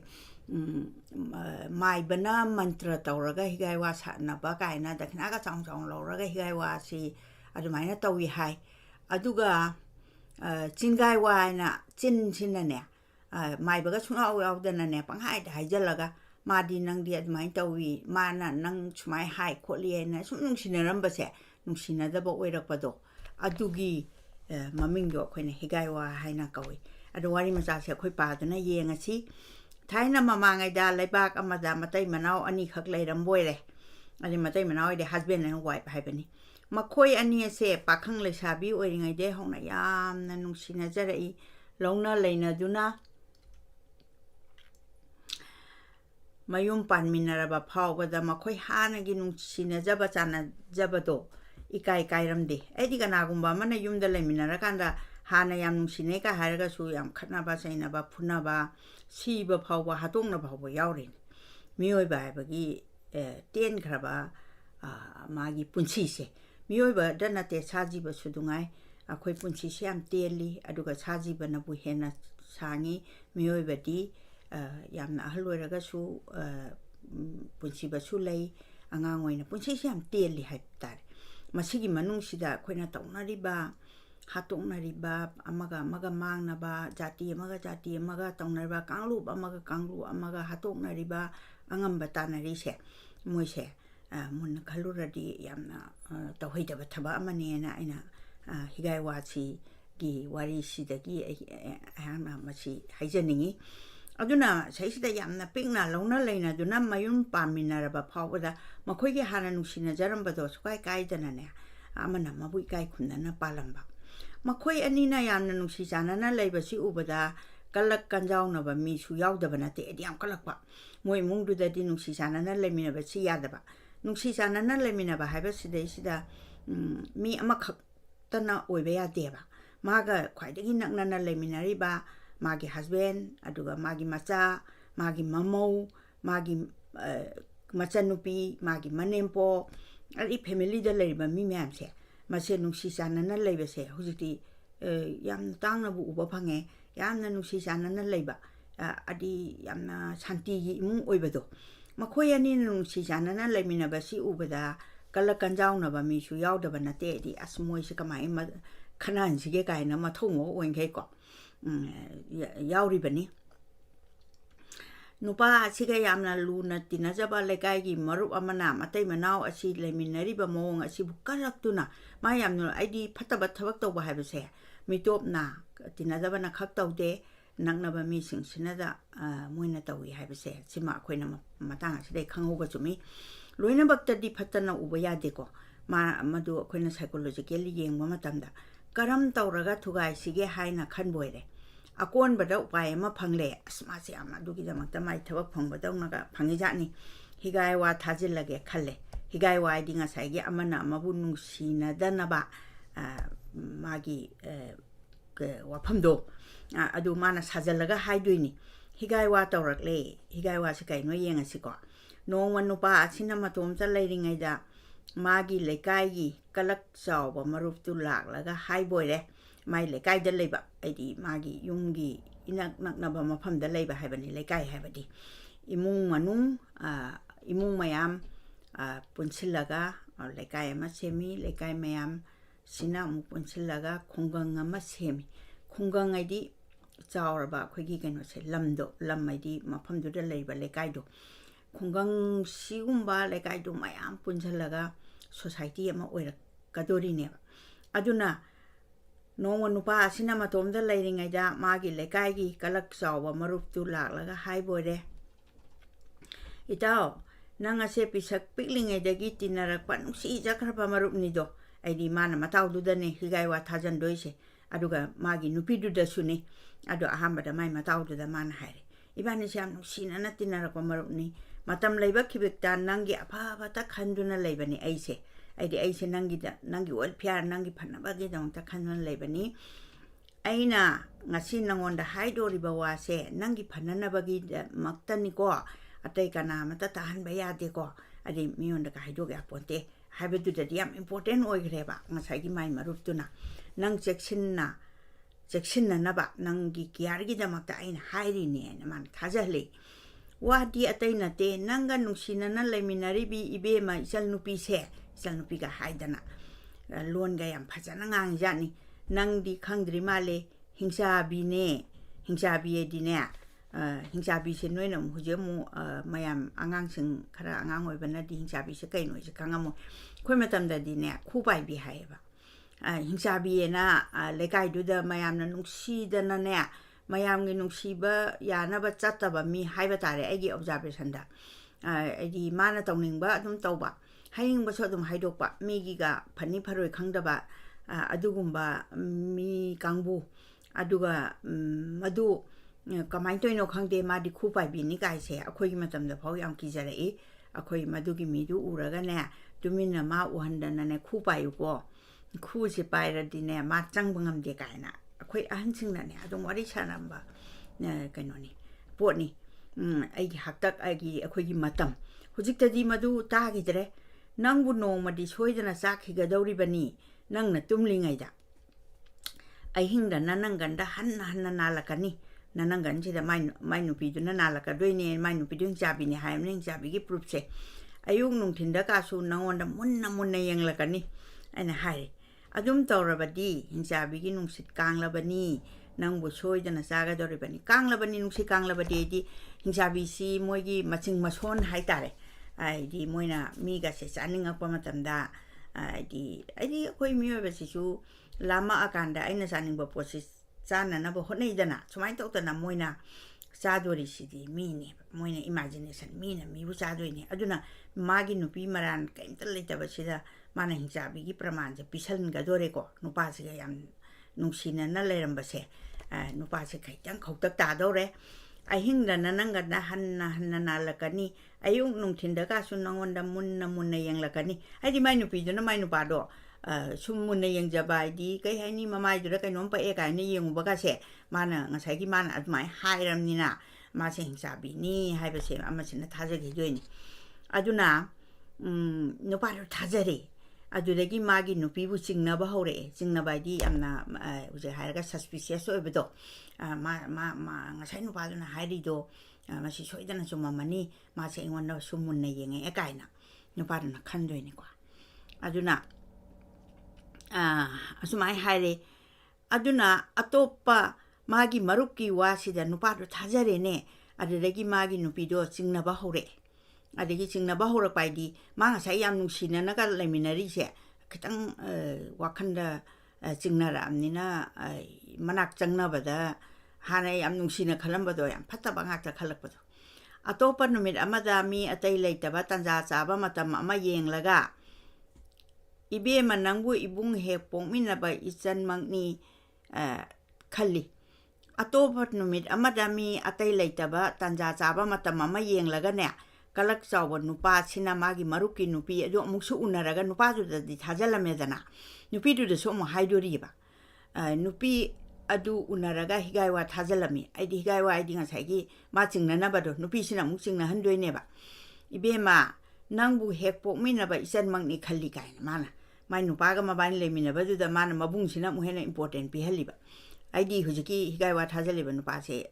mabung oina oikhre ne nga haktang du da adubu onthokpa haiba duni thi khre da ko nangi narai bakse aidi nang narai bag yam thi edi kai haini nangna tawjaruba thabakta nangna phaba tawjarura su phatta ba hekta ba nomuraga su sururaga su kana ba hek phangda ba leidana adugumba se narai bak marai bak thiba adai macha kaina ba adagi imung manungi nungsiba kaina ba sisu akoigi laibak phattaba kaina laibak phattaba sida yam gre nangdi khangli roi nangi na puroi ba aigi itao ase aiga pisa pilingai dei tinarakpa marup ni do ai nupi se khangini dana nupa sigan magi nupa siga hujiki haiba nupa siga tinai si baudi khangeba awa nungai da tattana loinarakpani magi arona thupuna mak aina kupna khangi edi mana tawri me amse aina kupna khangi mingonda di haidokanu nangbu nungsimanduna manghaningda duna haibani kanana ta tan ba yade ko adi wadu yam important pihan ba su yam hairi ba nupas phataba mi singse adumaina yam haiba ka so dum yawbani se agi marup nangi nupa se mamai pan bani hingsa bani amane hingsa bini haibagi praman tawgre mananganda nalakpa marai tingthokpa na singba hingsa bigi munna yengba asi haigre adagi nangi nupa se hingsa bani mo haire hingsa ba sina mukari tawrak kadage hingsabana kai saja sale so ani sigi character se Higgai wa tawriba nupasina yamna munna khangba nangna thajadraga no matumlingai da nanduna yengu magi mamai hek thekal aglabadi nangbu soidana chara dawni adi mi se mamai pale harimni ne adu mamai do mada panbra pandabra na ma yenga kadori ne ba nangbu soidana chadawrin tumlingai da nanduna yengu mana mamai hek thekal aglabadi nangbu soidana chara dawni tumlingai da nalu doramni aduna nang yamna sectional lega dawani aduga ngasi no manini si nang bu munna hek yang lakani adum tawrabadi soidre ibema mamai palabani hingsaba olak labani haidi mi se hingsabi se magi sakti dula akandani ko mana saning bagi thakning bagi real hingsabi ni ko keno aina thengnarapadagi aidi tarakpadagi ne ai hingsabi uber natriko ꯑꯩꯅ ꯃꯣꯏꯒꯤ ꯋꯥꯔꯤꯁꯦ ꯑꯩꯈꯣꯏ ꯃꯇꯝꯗ ꯌꯥꯝ ꯂꯤꯅꯩꯌꯦꯕ ꯑꯗꯨ ꯈꯨ ꯄꯥꯏꯕꯤ ꯂꯥꯛꯑꯦ ꯀꯥꯏꯅ ꯑꯗꯨꯁꯨ ꯃꯥ ꯎꯕ ꯌꯥꯗꯦ ꯇꯨꯃꯤꯟꯅ ꯅꯪꯅ ꯐꯤꯅ ꯃꯅꯨꯡꯗꯨꯗꯅꯦ ꯈꯨꯁꯦ ꯄꯥꯏꯌꯨ ꯀꯥꯏꯅ ꯑꯗꯨꯒꯨꯝꯕ ꯀꯥꯁꯦ ꯑꯩꯈꯣꯏꯒꯤ ꯑꯍꯟꯁꯤꯡꯅ ꯇꯥꯛꯂꯛꯄ ꯑꯩ ꯊꯦꯡꯅꯖꯔꯛꯏ ꯃꯁꯤ ꯍꯥꯏꯔꯝꯂꯒ ꯀꯂꯛ ꯆꯥꯎꯕ ꯅꯨꯄꯥꯗꯣ ꯍꯟꯈ꯭ꯔꯦ ꯑꯩꯗꯤ ꯅꯨꯄꯤꯗꯨ ꯊꯥꯖꯍꯧꯔꯕꯅꯤꯅꯅꯦ ꯃꯥꯒꯤ ꯃꯟꯇ꯭ꯔꯗꯣ ꯁꯤꯗ ꯄꯥꯜꯂꯅꯤ ꯍꯥꯏꯗꯤ ꯁꯣꯏꯅ ꯇꯧꯈ꯭ꯔꯅꯤꯅ ꯃꯥꯅ ꯍꯥꯏꯔꯝꯕ ꯋꯥꯁꯤꯗ ꯅꯨꯄꯤ ꯑꯗꯣ ꯃꯥꯒꯤ ꯅꯨꯄꯥ ꯑꯗꯨ ꯆꯥꯟꯅꯅ ꯅꯨꯡꯁꯤꯅꯅ ꯇꯤꯟꯅꯖꯔꯛꯄꯗꯣ ꯌꯦꯛꯅꯕꯗꯧꯅ ꯈꯟꯈ꯭ꯔꯦ ꯀꯤꯕꯅ ꯂꯣꯏꯔꯦ ꯀꯤꯔꯕ ꯍꯤꯡꯆꯥꯕ ꯍꯥꯏꯁꯤꯗꯤ ꯍꯤꯡꯅ ꯆꯥꯏꯌꯦꯅ ꯍꯤꯡꯆꯥꯕ ꯀꯧꯔꯤꯅꯤ ꯍꯤꯡꯆꯥꯕꯤ ꯍꯥꯏꯁꯤꯅ ꯍꯤꯡꯅ ꯆꯥꯏ ꯑꯩꯈꯣꯏꯗꯤ ꯍꯤꯡꯅꯗꯤ ꯆꯥꯗꯦꯗꯅ ꯖꯤꯕ ꯄꯥꯟꯕ ꯍꯥꯏꯗꯤ ꯉꯥ ꯁꯥ ꯉꯥ ꯄꯨꯝꯅꯃꯛꯁꯦ ꯃꯨꯜꯂꯒ ꯂꯧꯔꯒ ꯆꯥꯔꯤꯕꯅꯤ ꯑꯗꯨ ꯃꯣꯏꯗꯤ ꯍꯤꯡꯅ ꯆꯥꯏꯗꯅ ꯑꯗꯨꯅ ꯅꯨꯄꯥ ꯑꯗꯨ ꯃꯌꯨꯝꯗ ꯍꯟꯖꯤꯜꯂꯛꯄꯗ ꯆꯥꯛ ꯆꯥꯕ ꯃꯇꯝ ꯄꯨꯝꯅꯃꯛꯇ ꯃꯥꯒꯤ ꯅꯨꯄꯤꯗ ꯆꯥꯒꯗꯒꯨꯝ ꯍꯦꯛ ꯌꯦꯡꯉꯤ ꯃꯥꯒꯤ ꯅꯨꯄꯤ ꯑꯗꯨꯅ ꯅꯨꯄꯥꯗꯨꯗ ꯑꯗꯨꯝ ꯌꯦꯡꯉꯤ ꯂꯩꯀꯥꯏ ꯅꯨꯄꯥꯅ ꯍꯥꯏꯔꯝꯕ ꯑꯩ ꯂꯩꯀꯥꯏꯒꯤ ꯉꯁꯥꯏꯒꯤ ꯃꯥꯏ ꯅꯨꯄꯥꯒ ꯇꯤꯟꯅꯕ ꯅꯨꯄꯥꯗꯣ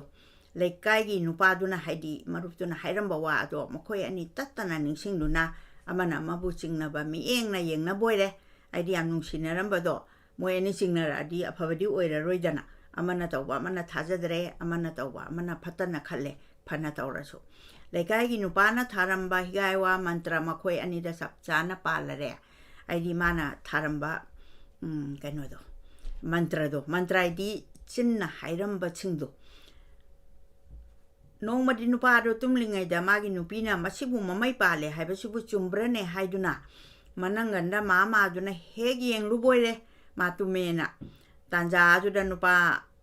ꯑꯗꯨꯁꯨ ꯑꯐꯤꯡ ꯑꯐꯥꯏ ꯑꯣꯏ ꯃꯤꯀꯞ ꯈꯪꯊꯣꯛ ꯍꯦꯛ ꯊꯣꯛꯄ ꯑꯣꯏꯔꯦ ꯑꯩꯗꯤ ꯃꯥꯏ ꯃꯁꯥꯗ ꯁꯣꯛꯎꯔꯕꯅꯤꯅ ꯃꯤ ꯇꯨꯝꯃꯤꯗꯨ ꯃꯤꯀꯞ ꯊꯣꯛꯄꯗꯤ ꯃꯁꯥꯅ ꯑꯗꯨꯝ ꯇꯥꯔꯕꯅꯤꯗꯅ ꯃꯥꯒꯤ ꯅꯨꯄꯤꯅ ꯃꯅꯪꯒꯟꯗ ꯍꯦꯛ ꯅꯥꯜꯂꯝꯕ ꯑꯗꯨꯗ ꯑꯩꯒꯤ ꯏꯇꯥꯎꯅ ꯍꯥꯏꯔꯝꯕ ꯑꯗꯨ ꯁꯣꯏꯗ꯭ꯔꯦꯗꯅ ꯅꯨꯄꯤ ꯑꯁꯤꯅ ꯑꯩꯕꯨ ꯁꯣꯏꯗꯅ ꯆꯥꯈꯤꯕ ꯇꯥꯔꯦ ꯍꯥꯏꯅ ꯈꯟꯗꯨꯅ ꯈꯪꯂꯥꯎ ꯑꯃꯨꯛꯇꯪ ꯂꯥꯎꯕꯕꯨ ꯃꯈꯣꯏ ꯑꯅꯤ ꯐꯨꯛ ꯍꯧꯒꯠꯇꯨꯅ ꯐꯃꯥꯡꯗ ꯀꯣꯏꯆꯦꯟ ꯆꯦꯟꯅꯩ ꯑꯩꯗꯤ ꯃꯕꯥꯅꯤꯃꯛ ꯈꯪꯉꯦ ꯑꯍꯤꯡꯗꯅꯤ ꯇꯧꯗꯣꯔꯤ ꯊꯕꯛꯁꯦ ꯇꯥꯟꯖꯥ ꯑꯁꯤꯗ ꯏꯃꯨꯡꯒꯤ ꯑꯍꯜ ꯂꯃꯟ ꯄꯨꯝꯕ ꯍꯧꯒꯠꯅꯔꯦ ꯀꯔꯤ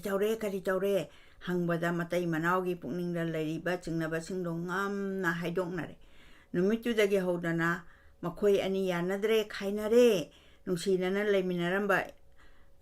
ꯃꯇꯩ ꯃꯅꯥꯎ ꯍꯥꯏꯕꯗꯤ ꯅꯨꯄꯥꯗꯨꯒ ꯅꯨꯄꯤꯗꯨꯒꯗꯣ ꯈꯥꯏꯅꯔꯦꯗꯤ ꯇꯣꯉꯥꯟꯅ ꯑꯃꯁꯨꯡ ꯃꯥꯒꯤ ꯃꯄꯥꯝꯗ ꯅꯨꯄꯤꯗꯨꯗꯤ ꯑꯇꯣꯞꯄ ꯏꯃꯨꯡ ꯑꯃꯗꯒꯤ ꯂꯥꯛꯏꯅꯤꯗꯅ ꯅꯨꯄꯥꯗꯨꯅ ꯃꯥꯒꯤ ꯃꯌꯨꯝꯗꯅꯤꯗꯅ ꯑꯗꯨꯅ ꯅꯨꯄꯤꯗꯨ ꯈꯥꯏꯅꯔꯕ ꯑꯣꯏꯔꯒꯗꯤ ꯅꯨꯄꯤꯗꯨꯁꯨ ꯃꯥꯏ ꯃꯌꯨꯝꯗ ꯍꯟꯈ꯭ꯔꯦꯕ ꯑꯩꯈꯣꯏꯅꯁꯨ ꯉꯁꯤꯒꯤ ꯇꯥꯏꯕꯪꯁꯤꯗꯁꯨ ꯌꯥꯝꯅ ꯎꯕꯤꯔꯝꯒꯅꯤ ꯂꯩꯇꯕ ꯅꯠꯇꯦ ꯑꯁꯨꯝꯅ ꯑꯗꯨꯛ ꯅꯨꯡꯁꯤꯅꯔꯝꯕ ꯃꯇꯩ ꯃꯅꯥꯎ ꯑꯅꯤꯗꯣ ꯀꯂꯛ ꯆꯥꯎꯕ ꯃꯤ ꯑꯃꯅ ꯍꯤꯒꯥꯏ ꯋꯥ ꯊꯥꯖꯜꯂꯝꯕꯗꯒꯤ ꯇꯤꯟꯅꯕ ꯌꯥꯗꯅ ꯀꯥꯏꯅꯈꯤ ꯑꯩꯗꯤ ꯃꯕꯥꯅꯤꯁꯦ ꯇꯤꯟꯅꯕ ꯌꯥꯗꯅ ꯀꯥꯏꯅꯈ꯭ꯔꯤꯗꯣ ꯃꯤꯒꯤ ꯃꯋꯥ ꯂꯧꯔꯨꯕꯗꯒꯤ ꯃꯤꯒꯤ ꯃꯋꯥꯁꯦ ꯌꯥꯝ ꯊꯥꯖꯕ ꯃꯤꯅ ꯍꯥꯏꯕꯁꯦ ꯌꯥꯝ ꯊꯥꯖꯔꯨꯕꯗꯒꯤ ꯑꯗꯣ ꯊꯥꯖꯗꯕꯁꯨ ꯌꯥꯗꯦ ꯑꯗꯨꯕꯨ ꯌꯥꯝ ꯊꯥꯖꯔꯨꯕꯗꯒꯤ ꯃꯥꯡꯕꯁꯤꯡꯗꯣ ꯋꯥꯔꯤ ꯏꯕꯤꯔꯝꯕꯁꯤꯅ ꯐꯖꯅ ꯎꯠꯂꯤꯅꯦ ꯃꯤꯑꯣꯏꯕꯗ ꯂꯧꯁꯤꯡ ꯄꯤꯕꯤꯔꯝꯃꯤꯅꯦ ꯀꯂꯛ ꯆꯥꯎꯕ ꯄꯨꯛꯆꯦꯜ ꯄꯤꯛꯄ ꯃꯤꯗꯤ ꯃꯤꯒꯤ ꯅꯨꯡꯉꯥꯏ ꯌꯥꯏꯐꯕ ꯌꯦꯡꯕ ꯉꯝꯗꯦ ꯑꯩꯗꯤ ꯄꯨꯛꯆꯦꯜ ꯄꯤꯛꯄ ꯍꯥꯏꯗꯤ ꯃꯤꯟ ꯃꯥꯏꯟꯗꯦꯠ ꯀꯥꯏꯗꯣ ꯑꯩꯈꯣꯏꯅ ꯀꯩꯅꯣꯗ ꯏꯪꯂꯤꯁꯇ ꯍꯥꯏꯗꯣ ꯃꯥꯗꯤ ꯌꯥꯝ ꯃꯤꯟ ꯃꯥꯏꯟꯗꯦꯠ ꯑꯣꯏꯕꯅꯤ ꯀꯥꯏꯗꯤ ꯄꯨꯛꯆꯦꯜ ꯌꯥꯝ ꯄꯤꯛꯄ ꯍꯥꯏꯗꯤ ꯃꯤꯅ ꯑꯐꯕ ꯇꯧꯔꯀꯥꯟꯗ ꯃꯥꯅꯅꯦ ꯍꯔꯥꯎꯕ ꯉꯝꯗꯕ ꯃꯤꯅꯅꯦ ꯐꯠꯇꯕ ꯇꯧꯔꯒꯅꯅꯦ ꯇꯤꯟꯅꯕ ꯌꯥꯗ꯭ꯔꯒ ꯐꯨꯅ ꯆꯩꯅꯕ ꯊꯣꯛꯑꯒ ꯃꯥꯒꯤ ꯅꯨꯡꯉꯥꯏꯕ ꯑꯣꯏꯕ ꯌꯥꯝ ꯃꯤꯟ ꯃꯥꯏꯟꯗꯦꯠ ꯑꯣꯏꯕ ꯑꯗꯒꯤ ꯃꯤꯅ ꯍꯦꯟꯒꯠꯄ ꯎꯈ꯭ꯔꯒꯅꯦ ꯃꯥꯒꯤ ꯏꯅꯥꯛ ꯀꯩꯔꯥꯛ ꯈꯨꯟꯕ ꯅꯠꯇ꯭ꯔꯒ ꯍꯦꯟꯅ ꯐꯕ ꯑꯣꯏꯔꯒꯅ ꯃꯥꯅ ꯌꯥꯝꯅ ꯃꯥꯒꯤ ꯊꯋꯥꯏꯁꯤꯗ ꯆꯥꯛꯆꯕ ꯑꯗꯨꯅꯤ ꯄꯨꯛꯆꯦꯜ ꯄꯤꯛꯄ ꯍꯥꯏꯁꯦ ꯑꯗꯨꯅ ꯃꯥꯒꯤ ꯃꯤꯗꯤ ꯃꯤꯒꯤ ꯅꯨꯡꯉꯥꯏ ꯌꯥꯏꯐꯕ ꯌꯦꯡꯕ ꯉꯝꯗꯦ ꯑꯗꯨꯒꯨꯝꯕ ꯃꯤꯗꯤ ꯄꯨꯛꯆꯦꯜ ꯄꯤꯛꯄ ꯃꯤꯗꯤ ꯃꯤꯒꯤ ꯅꯨꯡꯉꯥꯏ ꯌꯥꯏꯐꯕ ꯍꯦꯟꯒꯠꯂꯛꯄꯁꯦ ꯃꯣꯏ ꯌꯦꯡꯕ ꯉꯝꯗꯦꯕ ꯌꯥꯝ ꯋꯥꯏꯑꯦꯕ ꯑꯗꯣ ꯋꯥꯔꯒ ꯇꯨꯃꯤꯟꯅ ꯂꯩꯇꯦꯕ ꯃꯣꯏ ꯀꯃꯥꯏꯅ ꯇꯧꯗꯅ ꯊꯨꯒꯥꯏꯗꯒꯦ ꯃꯣꯏ ꯀꯃꯥꯏꯅ ꯀꯩꯅꯣ ꯗꯥꯎꯟꯐꯣꯜ ꯑꯣꯏꯔꯛꯀꯗꯒꯦ ꯍꯥꯏꯕꯁꯦ ꯑꯗꯣ ꯉꯁꯤꯒꯤ ꯁꯃꯥꯖꯗꯁꯨ ꯃꯁꯤ ꯈꯔ ꯍꯦꯟꯅ ꯂꯩꯔꯕ꯭ꯔꯥ ꯍꯥꯏꯁꯦ ꯑꯩ ꯊꯥꯖꯩ ꯑꯗꯨꯅ ꯃꯔꯝ ꯑꯣꯏꯗꯅ ꯋꯥꯔꯤ ꯃꯆꯥ ꯑꯁꯦ ꯀꯥꯟꯅꯒꯗ꯭ꯔꯥ ꯈꯟꯖꯗꯨꯅ ꯄꯥꯖꯔꯤꯅꯤ ꯃꯤꯒꯤ ꯀꯥꯏꯅꯕꯇ ꯁꯤꯟꯕ ꯃꯆꯤꯟꯖꯥꯛ ꯑꯣꯏ ꯃꯤꯒꯤ ꯀꯥꯏꯅꯕꯇ ꯍꯥꯏꯗꯤ ꯃꯤꯁꯦ ꯀꯟꯁꯇ꯭ꯔꯛꯇꯤꯚ ꯑꯣꯏꯗꯕ ꯌꯥꯝ ꯗꯤꯁꯇ꯭ꯔꯛꯇꯤꯚ ꯑꯣꯏꯕ ꯍꯥꯏꯗꯤ ꯃꯤꯒꯤ ꯍꯟꯊꯔꯒ ꯍꯥꯏꯗꯤ ꯃꯥꯒꯤ ꯃꯥꯡꯉꯀꯥꯟꯗ ꯃꯥꯒꯤ ꯇꯥꯔꯀꯥꯟꯗ ꯑꯗꯨꯒꯨꯝꯕ ꯁꯤ ꯂꯩꯇꯕ ꯅꯠꯇꯦ ꯑꯗꯨ ꯃꯁꯤꯡ ꯌꯥꯝꯅ ꯂꯩꯔꯛꯑꯒꯗꯤ ꯂꯩꯕꯥꯛꯇꯣ ꯅꯨꯡꯉꯥꯏꯕ ꯌꯥꯏꯐꯕ ꯉꯝꯗꯦ ꯑꯗꯨꯅ ꯋꯥꯔꯤ ꯂꯥꯏꯔꯤꯛꯇꯁꯨ ꯑꯩꯈꯣꯏꯅ Ramayana ꯃꯍꯥꯚꯥꯔꯠꯇꯁꯨ sugumba mi adum lei aduga ningthau palingai matamdasu Manipurgi Wari dasu adum lei hujik su adum lei leiriba mayam se karamain tawdana mi singse singna aidi leiragadi imung se thugaiba ngamoi haba imung sida yamna unity leidana akhoi ani se aidi akhoi imung manung se mina ngangba wa longnagumsi mina ngangba wa haibadi fataba wa ngangba do afaba mina bu kari afaba ngangbi doino adubu guide tawbiba misu leitaba nate afaba gi damakta afabana sogat piba lairababu inakhunbana yengbiba su leitaba nate aduga encourage tawbiba su leitaba dinate adubu encourage tawbagi masingdagi akhoi migi mangna naba tawba mi se sina hena masing yami haiba se akhoi su ngasi tholiba samaja leiriba mi mayam se sina ngasi khabar kagasta yengiba adagi akhoi Manipur Maitrabak sida yum kaya mai thadokna mi magi yum ara leire ka haina mayam sangdana human torture tawriba mangna tangna ba kaya ma adagi ngarang na handasu nupi masa mana mama kanna bo hona bada mama do okta bini kaina kaina kat piba kaya kalini kain tawbase akhoi mafam dula chatlaga yangjadraga su akhoi ngasi ki paw da ida loina ma uba phangwase masi akhoi gi mi gi mangna na ba wakhando adugi mohuttu da maonda khitang tising piba ngamba mi amana ma phatre na khalo mana madu lekai du dagi haibatare lekai na ni tawrise habadi Manipur da thokpa thawdo ama Delhi gi mi la aga Manipur gi nupi ama oktabi ma leire hairaga su Delhi gi mi ama la aga na katpa ngamoy aduna mafam du leiba magi akoiba da leiba mi singdugi marak tu da ai se kaina katpa da haijabani ko aina ningsangakpa gi matungina sinataba yamna mangna tangna ba masa oiba mayam am su leiri aduna ngasagi aigi motadi aigi mot bijabani ko mi ama phatre dana phatre du magi sumaram ama leramgani magi my husband do na mawanda manungda otpa naibam su leramgani mai nupi du na sumai nupa du otpa naibam ma so many leramgani ba soidana aduna adugumba thokthok singa do thuini adugumba da yamna console tawba animak ki mai keida imung hairo imrona babu hairo ko Khemjin biba compromise tawbiba ahanbada first step second step third step ani ahumlak adumaina dum compromise tawbiba se masina yamna hena phaba samaja ma porakani hena aigi masigi wari asigi moral oina aina kitang supplement tawjari maramdi akhoina tawbapudi imung amada imung mi amana ne kitang changaga wa haibase akhoi yam hayaningdaba society amadi oiragasu madu them dana naudana ibema samaj yamna phate ibungo samaj yamna phate aduna samaj haibasidi akhoina hekta thingba ngamba nate mok haiba miyam haiba akhoi mamang yam thokredana akhoi gi yung mai thadokpa adagi hathoknaba adagi yam thokre Manipur samaj sida yam thoktaba nate punamak example pibiraga lamjing bi ima kaya masu leiri ko moina di loina ba cover tawbadi ngamaroi ko adu mogi thongna mogi lingjen moina tokthorappa punamak se khijitang khoida pangan bibiu kaina unajadraga su khanba yaweba aduna aduguma thodok tu thorakpa matamda ima singa se mafam duraga chatlaga karigi noi sa noina yam saurse aduna noi sauganu imung manung haisidi kainoni sapu uyan kena bagumbani aduna ne nupa nangsu sauganu kaina ka tham leadership ki gun chenba mi amadi lekai du soidana leiramganeba magi manungda leiriba du phutok pira kanda samaja makan badane mateng ka pangbira di Manipur samaj se yamna mara setpa aidi santi leba samaj am porakaneba ai thajajai mi amana mi amabu bebhar thambase masi yamna thoidokna chakhatpa lebak singsida aina sasaruba khudingmak sida kitang chakhalamagati mi amana mi amabu se bebhar siam thamnaiba aduga mi amagi imungda ka su changaga ne hekta maka nang toidu kaino kaina ka hekta haiba ka se hainadaba haiba taragasу yamna excuse me kaina English hairaga ko adagi kaigumba thaba amka torba khitang chatpagi gisu khitang thong ama hangdokpi bagi sune thank you kaina ga haibase ai hujik phamjari ba USA gi ai phanam chatle lamse saisida aina kaleba moise ada moidagi moi so aina pamdaba kyam su lei aina hairuba yate adu pamdaba se kan mangna takna ba dati thujongna chatte angang singse yamna migi mateng pangba che for example aina mayamna tabiningadra tabitningoidra aina sum uzabadane angang singse khoi bus amaka khatpa matamdane khoi Manipur daga di aisu chahi kyano aina oinamda Kwarakpam bus stand dagi chalakpase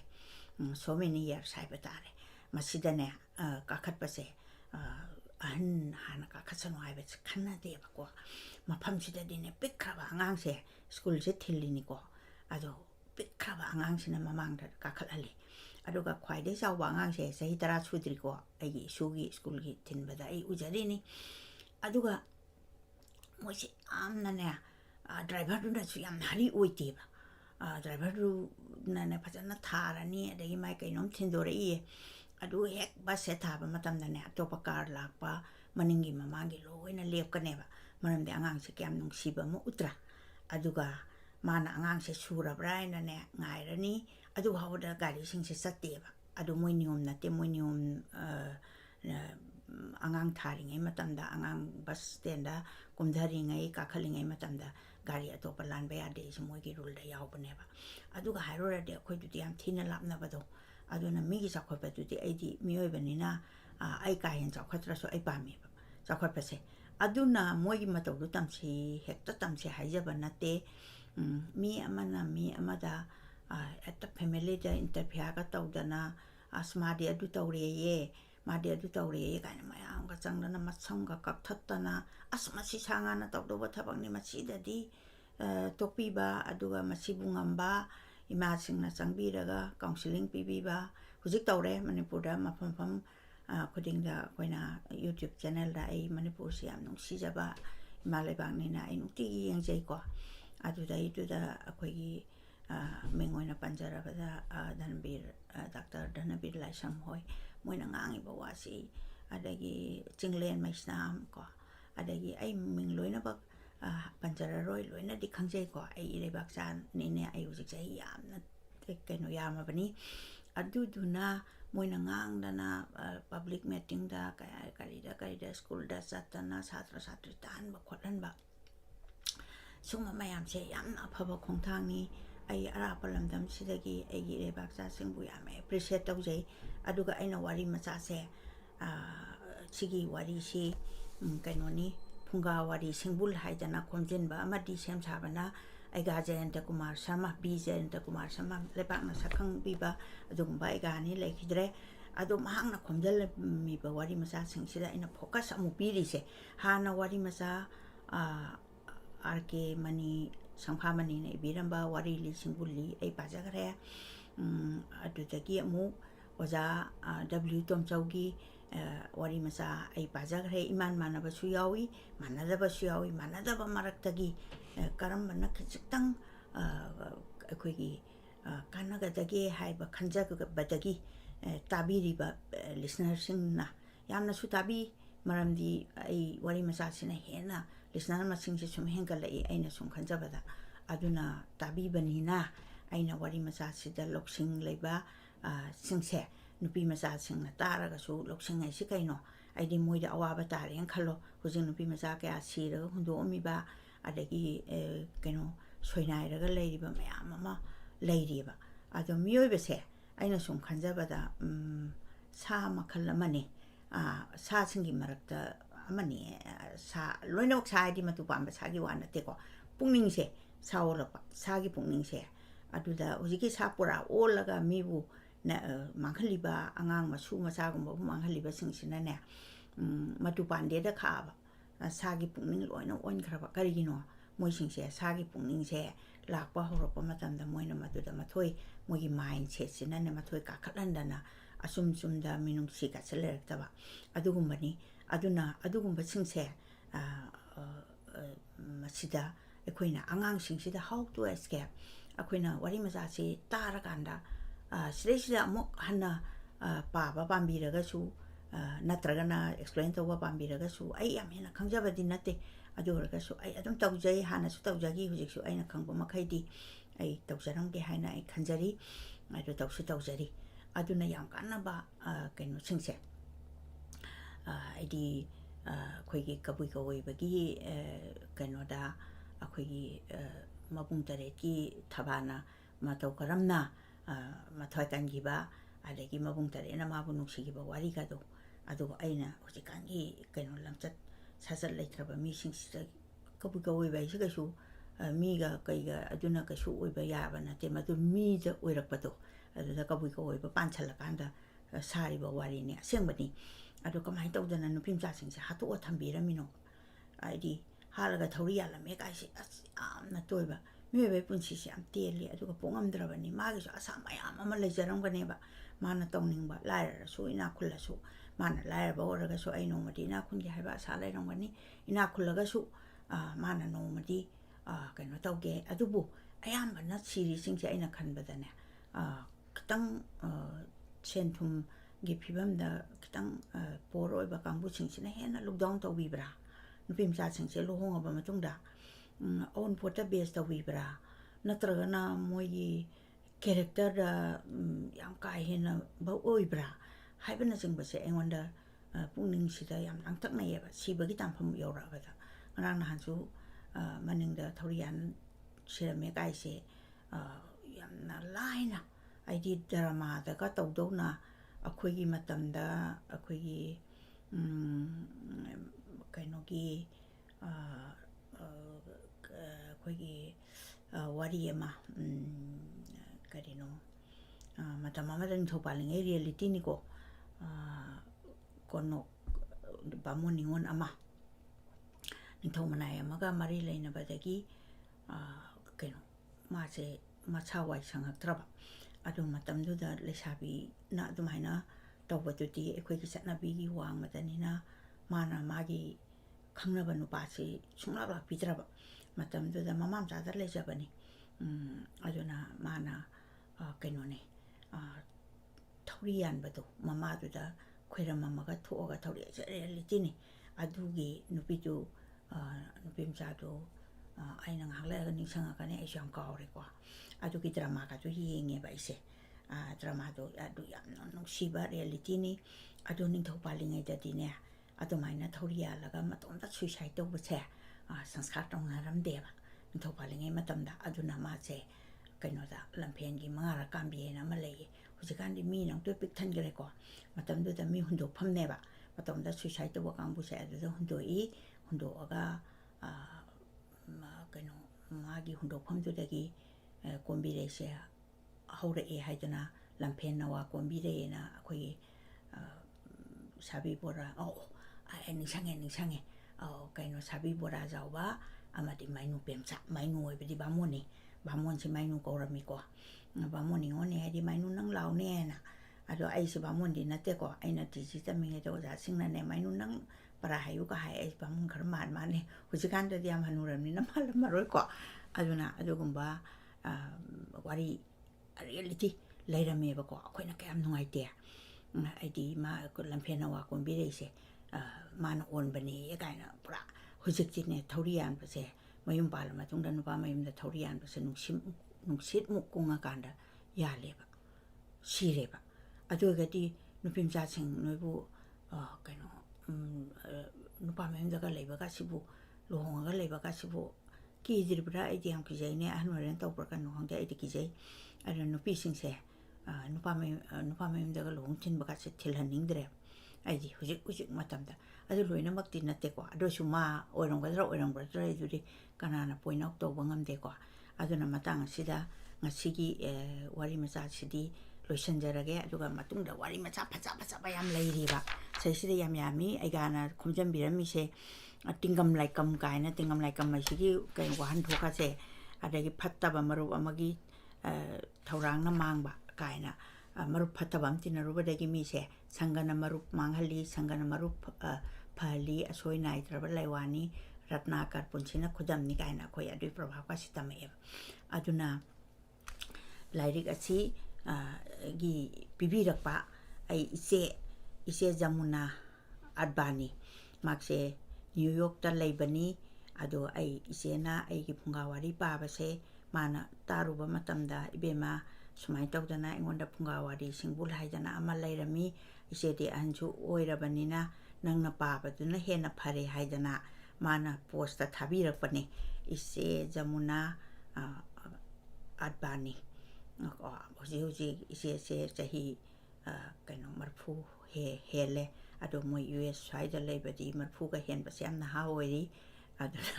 ꯑꯗꯨꯅ ꯏꯆꯦꯗꯣ ꯌꯥꯝꯅ active ꯑꯣꯏ car ꯊꯧꯔꯒ ꯆꯠꯄ ꯉꯝꯃꯤ ꯑꯩꯒꯁꯨ ꯅꯨꯃꯤꯠ ꯅꯤꯅꯤ ꯑꯩꯒꯤ ꯌꯨꯝꯗ ꯂꯩꯃꯤꯟꯅꯈꯤ ꯍꯟꯗꯛ ꯃꯥꯅ ꯋꯥꯁꯤꯡꯇꯟ DCꯗ ꯂꯥꯛꯄ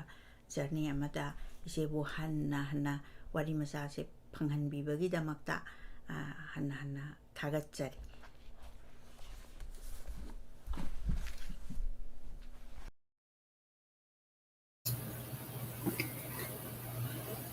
ꯃꯇꯥꯡ ꯑꯁꯤꯗ ꯑꯩꯈꯣꯏꯒꯤ ꯌꯥꯝꯅ ꯐꯖꯔꯕ ꯍꯤꯒꯥꯏ ꯋꯥ ꯍꯥꯏꯔꯤꯕ ꯂꯩꯈꯤꯗ꯭ꯔꯕ ꯃꯤꯡꯑꯣꯏꯅ ꯄꯟꯖꯔꯕꯗ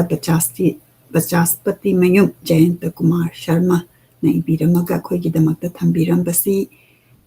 ꯂꯣꯏꯁꯤꯟꯖꯔꯦ ꯑꯗꯨꯒ ꯏꯕꯤꯔꯝꯕ ꯃꯥꯒꯤ ꯑꯩꯈꯣꯏꯅ ꯅꯨꯡꯁꯤꯕ ꯑꯣꯅꯔ ꯇꯧꯃꯤꯟꯅꯕ ꯑꯃꯨꯛꯇꯪ ꯎꯠꯃꯤꯟꯅꯁꯤ ꯃꯤꯅꯤꯠ ꯑꯃꯇꯪ ꯇꯨꯃꯤꯟꯅ ꯂꯩꯔꯒ ꯂꯚ ꯑꯦꯟ ꯂꯥꯏꯛ ꯈꯨꯔꯨꯝꯕ ꯑꯃꯨꯛꯇꯪ ꯊꯥꯕꯤꯔꯛꯎ ꯃꯌꯥꯝ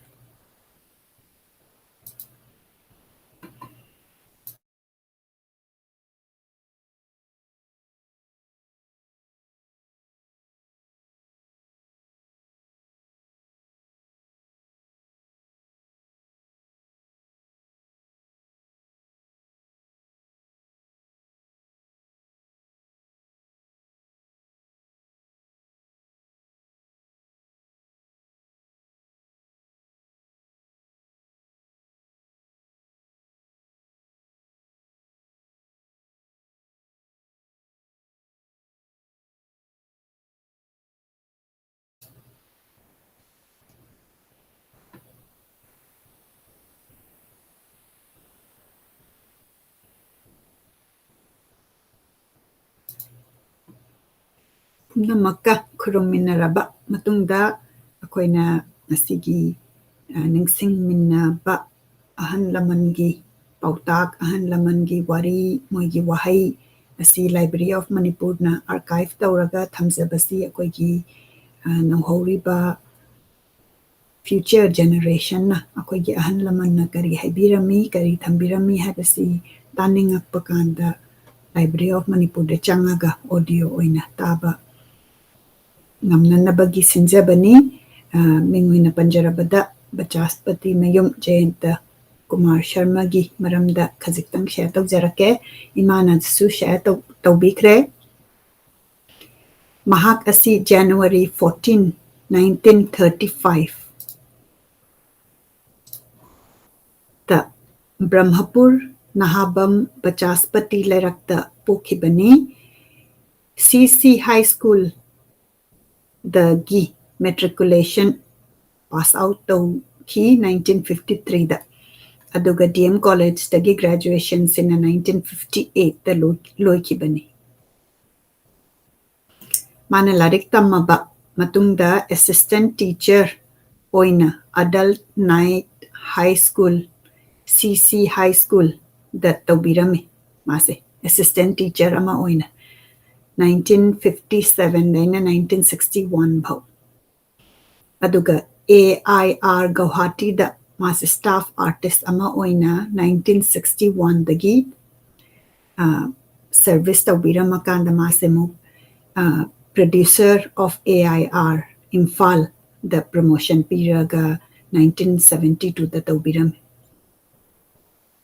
Assistant Station Director of AIR Kohima 1989ꯗ ꯇꯧꯕꯤꯔꯝꯃꯤ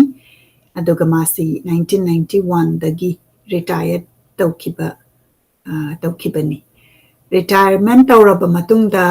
ꯃꯥꯅ ꯂꯥꯏꯔꯤꯛ ꯏꯕꯤꯔꯝꯃꯤ ꯑꯥꯔꯇꯤꯀꯜ ꯏꯕꯤꯔꯝꯃꯤ ꯄꯣꯏꯝ ꯏꯁꯩ ꯁꯦꯃꯤꯅꯥꯔ ꯄꯦꯄꯔ ꯀꯌꯥ ꯏꯕꯤꯔꯝꯃꯒ ꯑꯩꯈꯣꯏ ꯃꯌꯥꯝꯒꯤꯗꯃꯛꯇ ꯈꯨꯗꯣꯜ ꯑꯣꯏꯅ ꯊꯝꯕꯤꯔꯝꯃꯤ All India All India Radio, the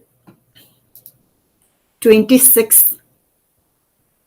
radio play mana ibirami, aduga 1,300 isai ibirami. Aduga live commentator oinasu All India Radio gi oina leibirambani.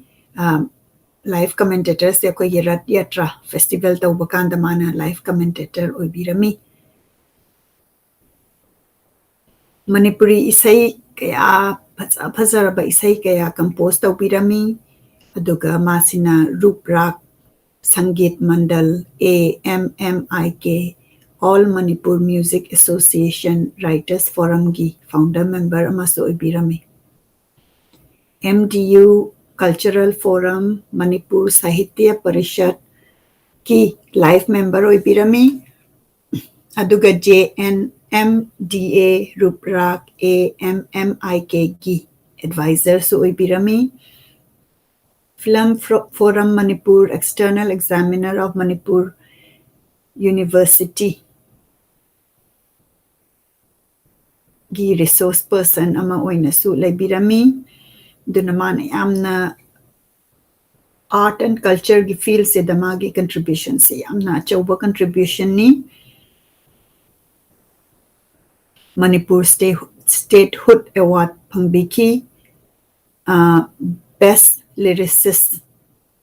Second Manipur State Film Festival dasu pangbiki Writers Forum Award pangbiki MDU Asalata Award for Best Worker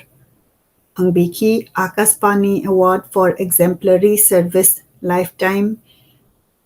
Achievement Award by AMMIK pangbiki Isai Saktam gi Lamyanba Award MDU Gambhini Award dugam atai award kaya asu pangbikraba miyoini. Ibiramaga khoigi damakta khudol tawbiramba lariksing gi marakta nongdon likla Manipur gi thauna phabi sing jattaki sairol kaya ibiramaga thabirami. Isai kaya su ibirami isai movie gi yairipok thambalnu sana manbi sana rai inge lay yening tha amada layi ama haiba movie sing da yauba isai sing su ibirambani aduga yamna akoigi popular oiraba 8 Manipur International Polo Tournament hada samadon ayangba haina mangka mayang lambamna sakbigi baisai asisu mana ibirambani. Masigi details singsi akoina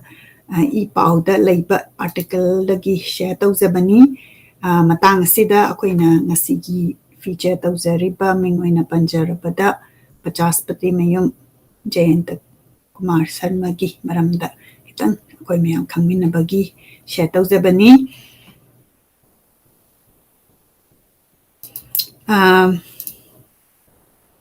Matang tarakpada ay ako'y program si loisina bahona jarage aduga aina picture si aina hujujik yekseriba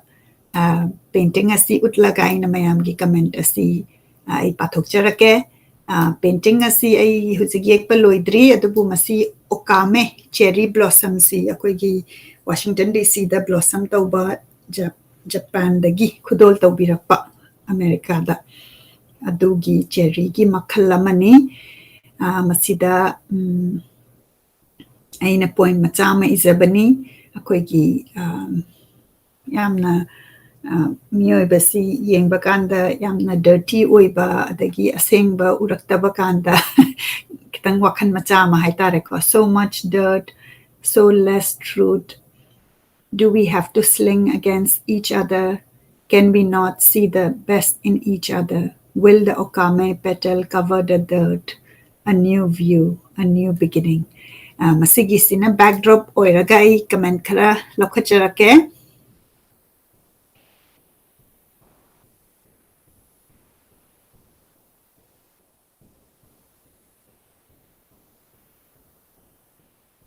Mutung Bizenti Malana, class 11 da husik tamlibani. haina ibirai ngasagi higai wa si hojik syllabus chalaga tammi tabada yamna nungai kaigino ka masigi si yamna akoigi youth ta pautak leiba akoi mayamda adum class 11 da natana koina adugi koina chawra kanda mina kanom haijalak pakanda koina firmly stand tawba ngambado aduguda ning sanghanba yamna phajaba essay ni aduna masigi simati dum bookmark tawraga khoi myam hanjan tagadaba adugumbani do class 11 dagi masigi idea se phanghalle tabada yamna nungai sorobala su yengbiri mercy maibam su yengbiri yamna interest laikiba Kwarakpam Chaoba gi topic sing asi amuk finding the voice na lokhat piramme yam phajai haina ibirai Thokchom Sunil Maitei na finding the voice asina taubiriba asi yamna thagat ningai ni ikai khumna ba uchari haina ibirai thank you so much Jammam RK na yam phajaba suba nomba kanba will relevantly wipe occurrence of Higgai wa yamna ngasigi akoina khangkachariba wareng ase yamna aina matamga chunaba haiba tare ko akoina suba nomba kanbasi mayamna angangsing as boring chure kaina ka hairise ngasagi tanba min dana maina haibani kaina ka hairammi base yamna mathangda koina boring chure haibade ikai ragadaba wane baduna wari ani se yamna wareng ani se yamna mari leina ba haitare ko aduga migi higai wa taba asi suba nomba kallagadi migi higai wa do taroi haibane ba yamna phajai jaman RK na haibira ibasi Vikram Laurembam na mama chak chara bro haina hangbirai Buddha Kwarakpam na imana nungi oiba wahei singi artha hanbibagi nungai ba pawi khonjel su phajai ekoi da laklamba bubok ni ichanupa na hai khurumjari ima yam nungsi message asi ubada ngasagi explanation se akoigi ayambana aina comment si pathok jabase akoigi live ki pathok jabani adubo akoina offline oina YouTube ki channel da akoigi youth student crowd yamna yengbi moi yamna paba sida natana masigi explanation si tawbi basi yamna mamal leiba hena tawbira u haibasi akoigi leiba phabani imana akoigi damakta matam lauthokpira kanda mana magi wakhan magi opinion amasung handokpa haitare adusu happy bagi damakta maduna akoida khandahanba dagi akoina reflect tawba adugi opportunity ma pibi sanatombi su yengbiri dagi ima su yengbiri huzik Kansen wahengbam na yamna pamjaba writer ni Jayanta Kumar Sharma pabungi Manipuri sahitya da tambiramba khudol kaya ngasi su leptana thizinduna khangjanaba hotnajari yamna tabada nungai akoi mayamna sumaina thiminasi akoi mayamna lam taigi iba writer singna iba potsi di line phangakanda koigi haugatliba angangsingshina di maduda oina onsenba aduna koina tawgadabasi koigi leiriba potsi promote tawminaba aduga yamna line phangagadi koigi taningba paningba mi kudingmakta thuna phangba ngamgani aduna smain tawdana hena khangna naba thijin naba hotnari kain haibagi smaina comment lakpase akoida yamna encouraging oi ꯄꯥꯕꯨꯡꯅ ꯏꯕꯤꯔꯝꯕ ꯏꯁꯩ ꯃꯌꯦꯛ ꯀꯌꯥ ꯀꯥꯎꯉꯝꯗꯅ ꯂꯩꯔꯤ ꯌꯥꯝꯅ ꯆꯨꯝꯃꯤ ꯏꯃꯥꯅ ꯄꯨꯝꯅꯃꯛꯄꯨ ꯉꯝꯈꯩ ꯂꯩꯇꯅ ꯊꯥꯒꯠꯆꯔꯤ ꯍꯥꯏꯅ ꯏꯃꯥꯅ ꯀꯃꯦꯟꯇ ꯏꯕꯤꯔꯛꯏ इचे साधना सुयेंबिरी साधना निंगथौजमना खुरुमजरी चेमा हाइना इबिरई चेतन बचास्पति मयुम ना long live bobok हाइना इबिरई Imangi दमक्ता नुंगसी वाहई अदुगा मंगोन याइफा पाउजेल पिबिरकपगी दमक्ता थागतपा उच्चरी मसिगी matang asida akoigi ngasigi program asi loisinjarage yengbiriba pumnamakpu chiksinna ujiujik covid si adum santokpa leptri anauba variant omicron si lakpadagi henna nabagi changsi lei haibagi pau tajari aduna chiksinna mask upirakanda vaccination tawgadabana tawthokpiraga akoi mayam chiksinna leiminasi wakan phajana koina apha pautak ahan lamangi pautak larik apha paraga akoigi wakal sida love and peace purakpagi da thabak tawbagi mai onsillaga koi leminasi haraga ngasigi damaktadi program asi loisinjarage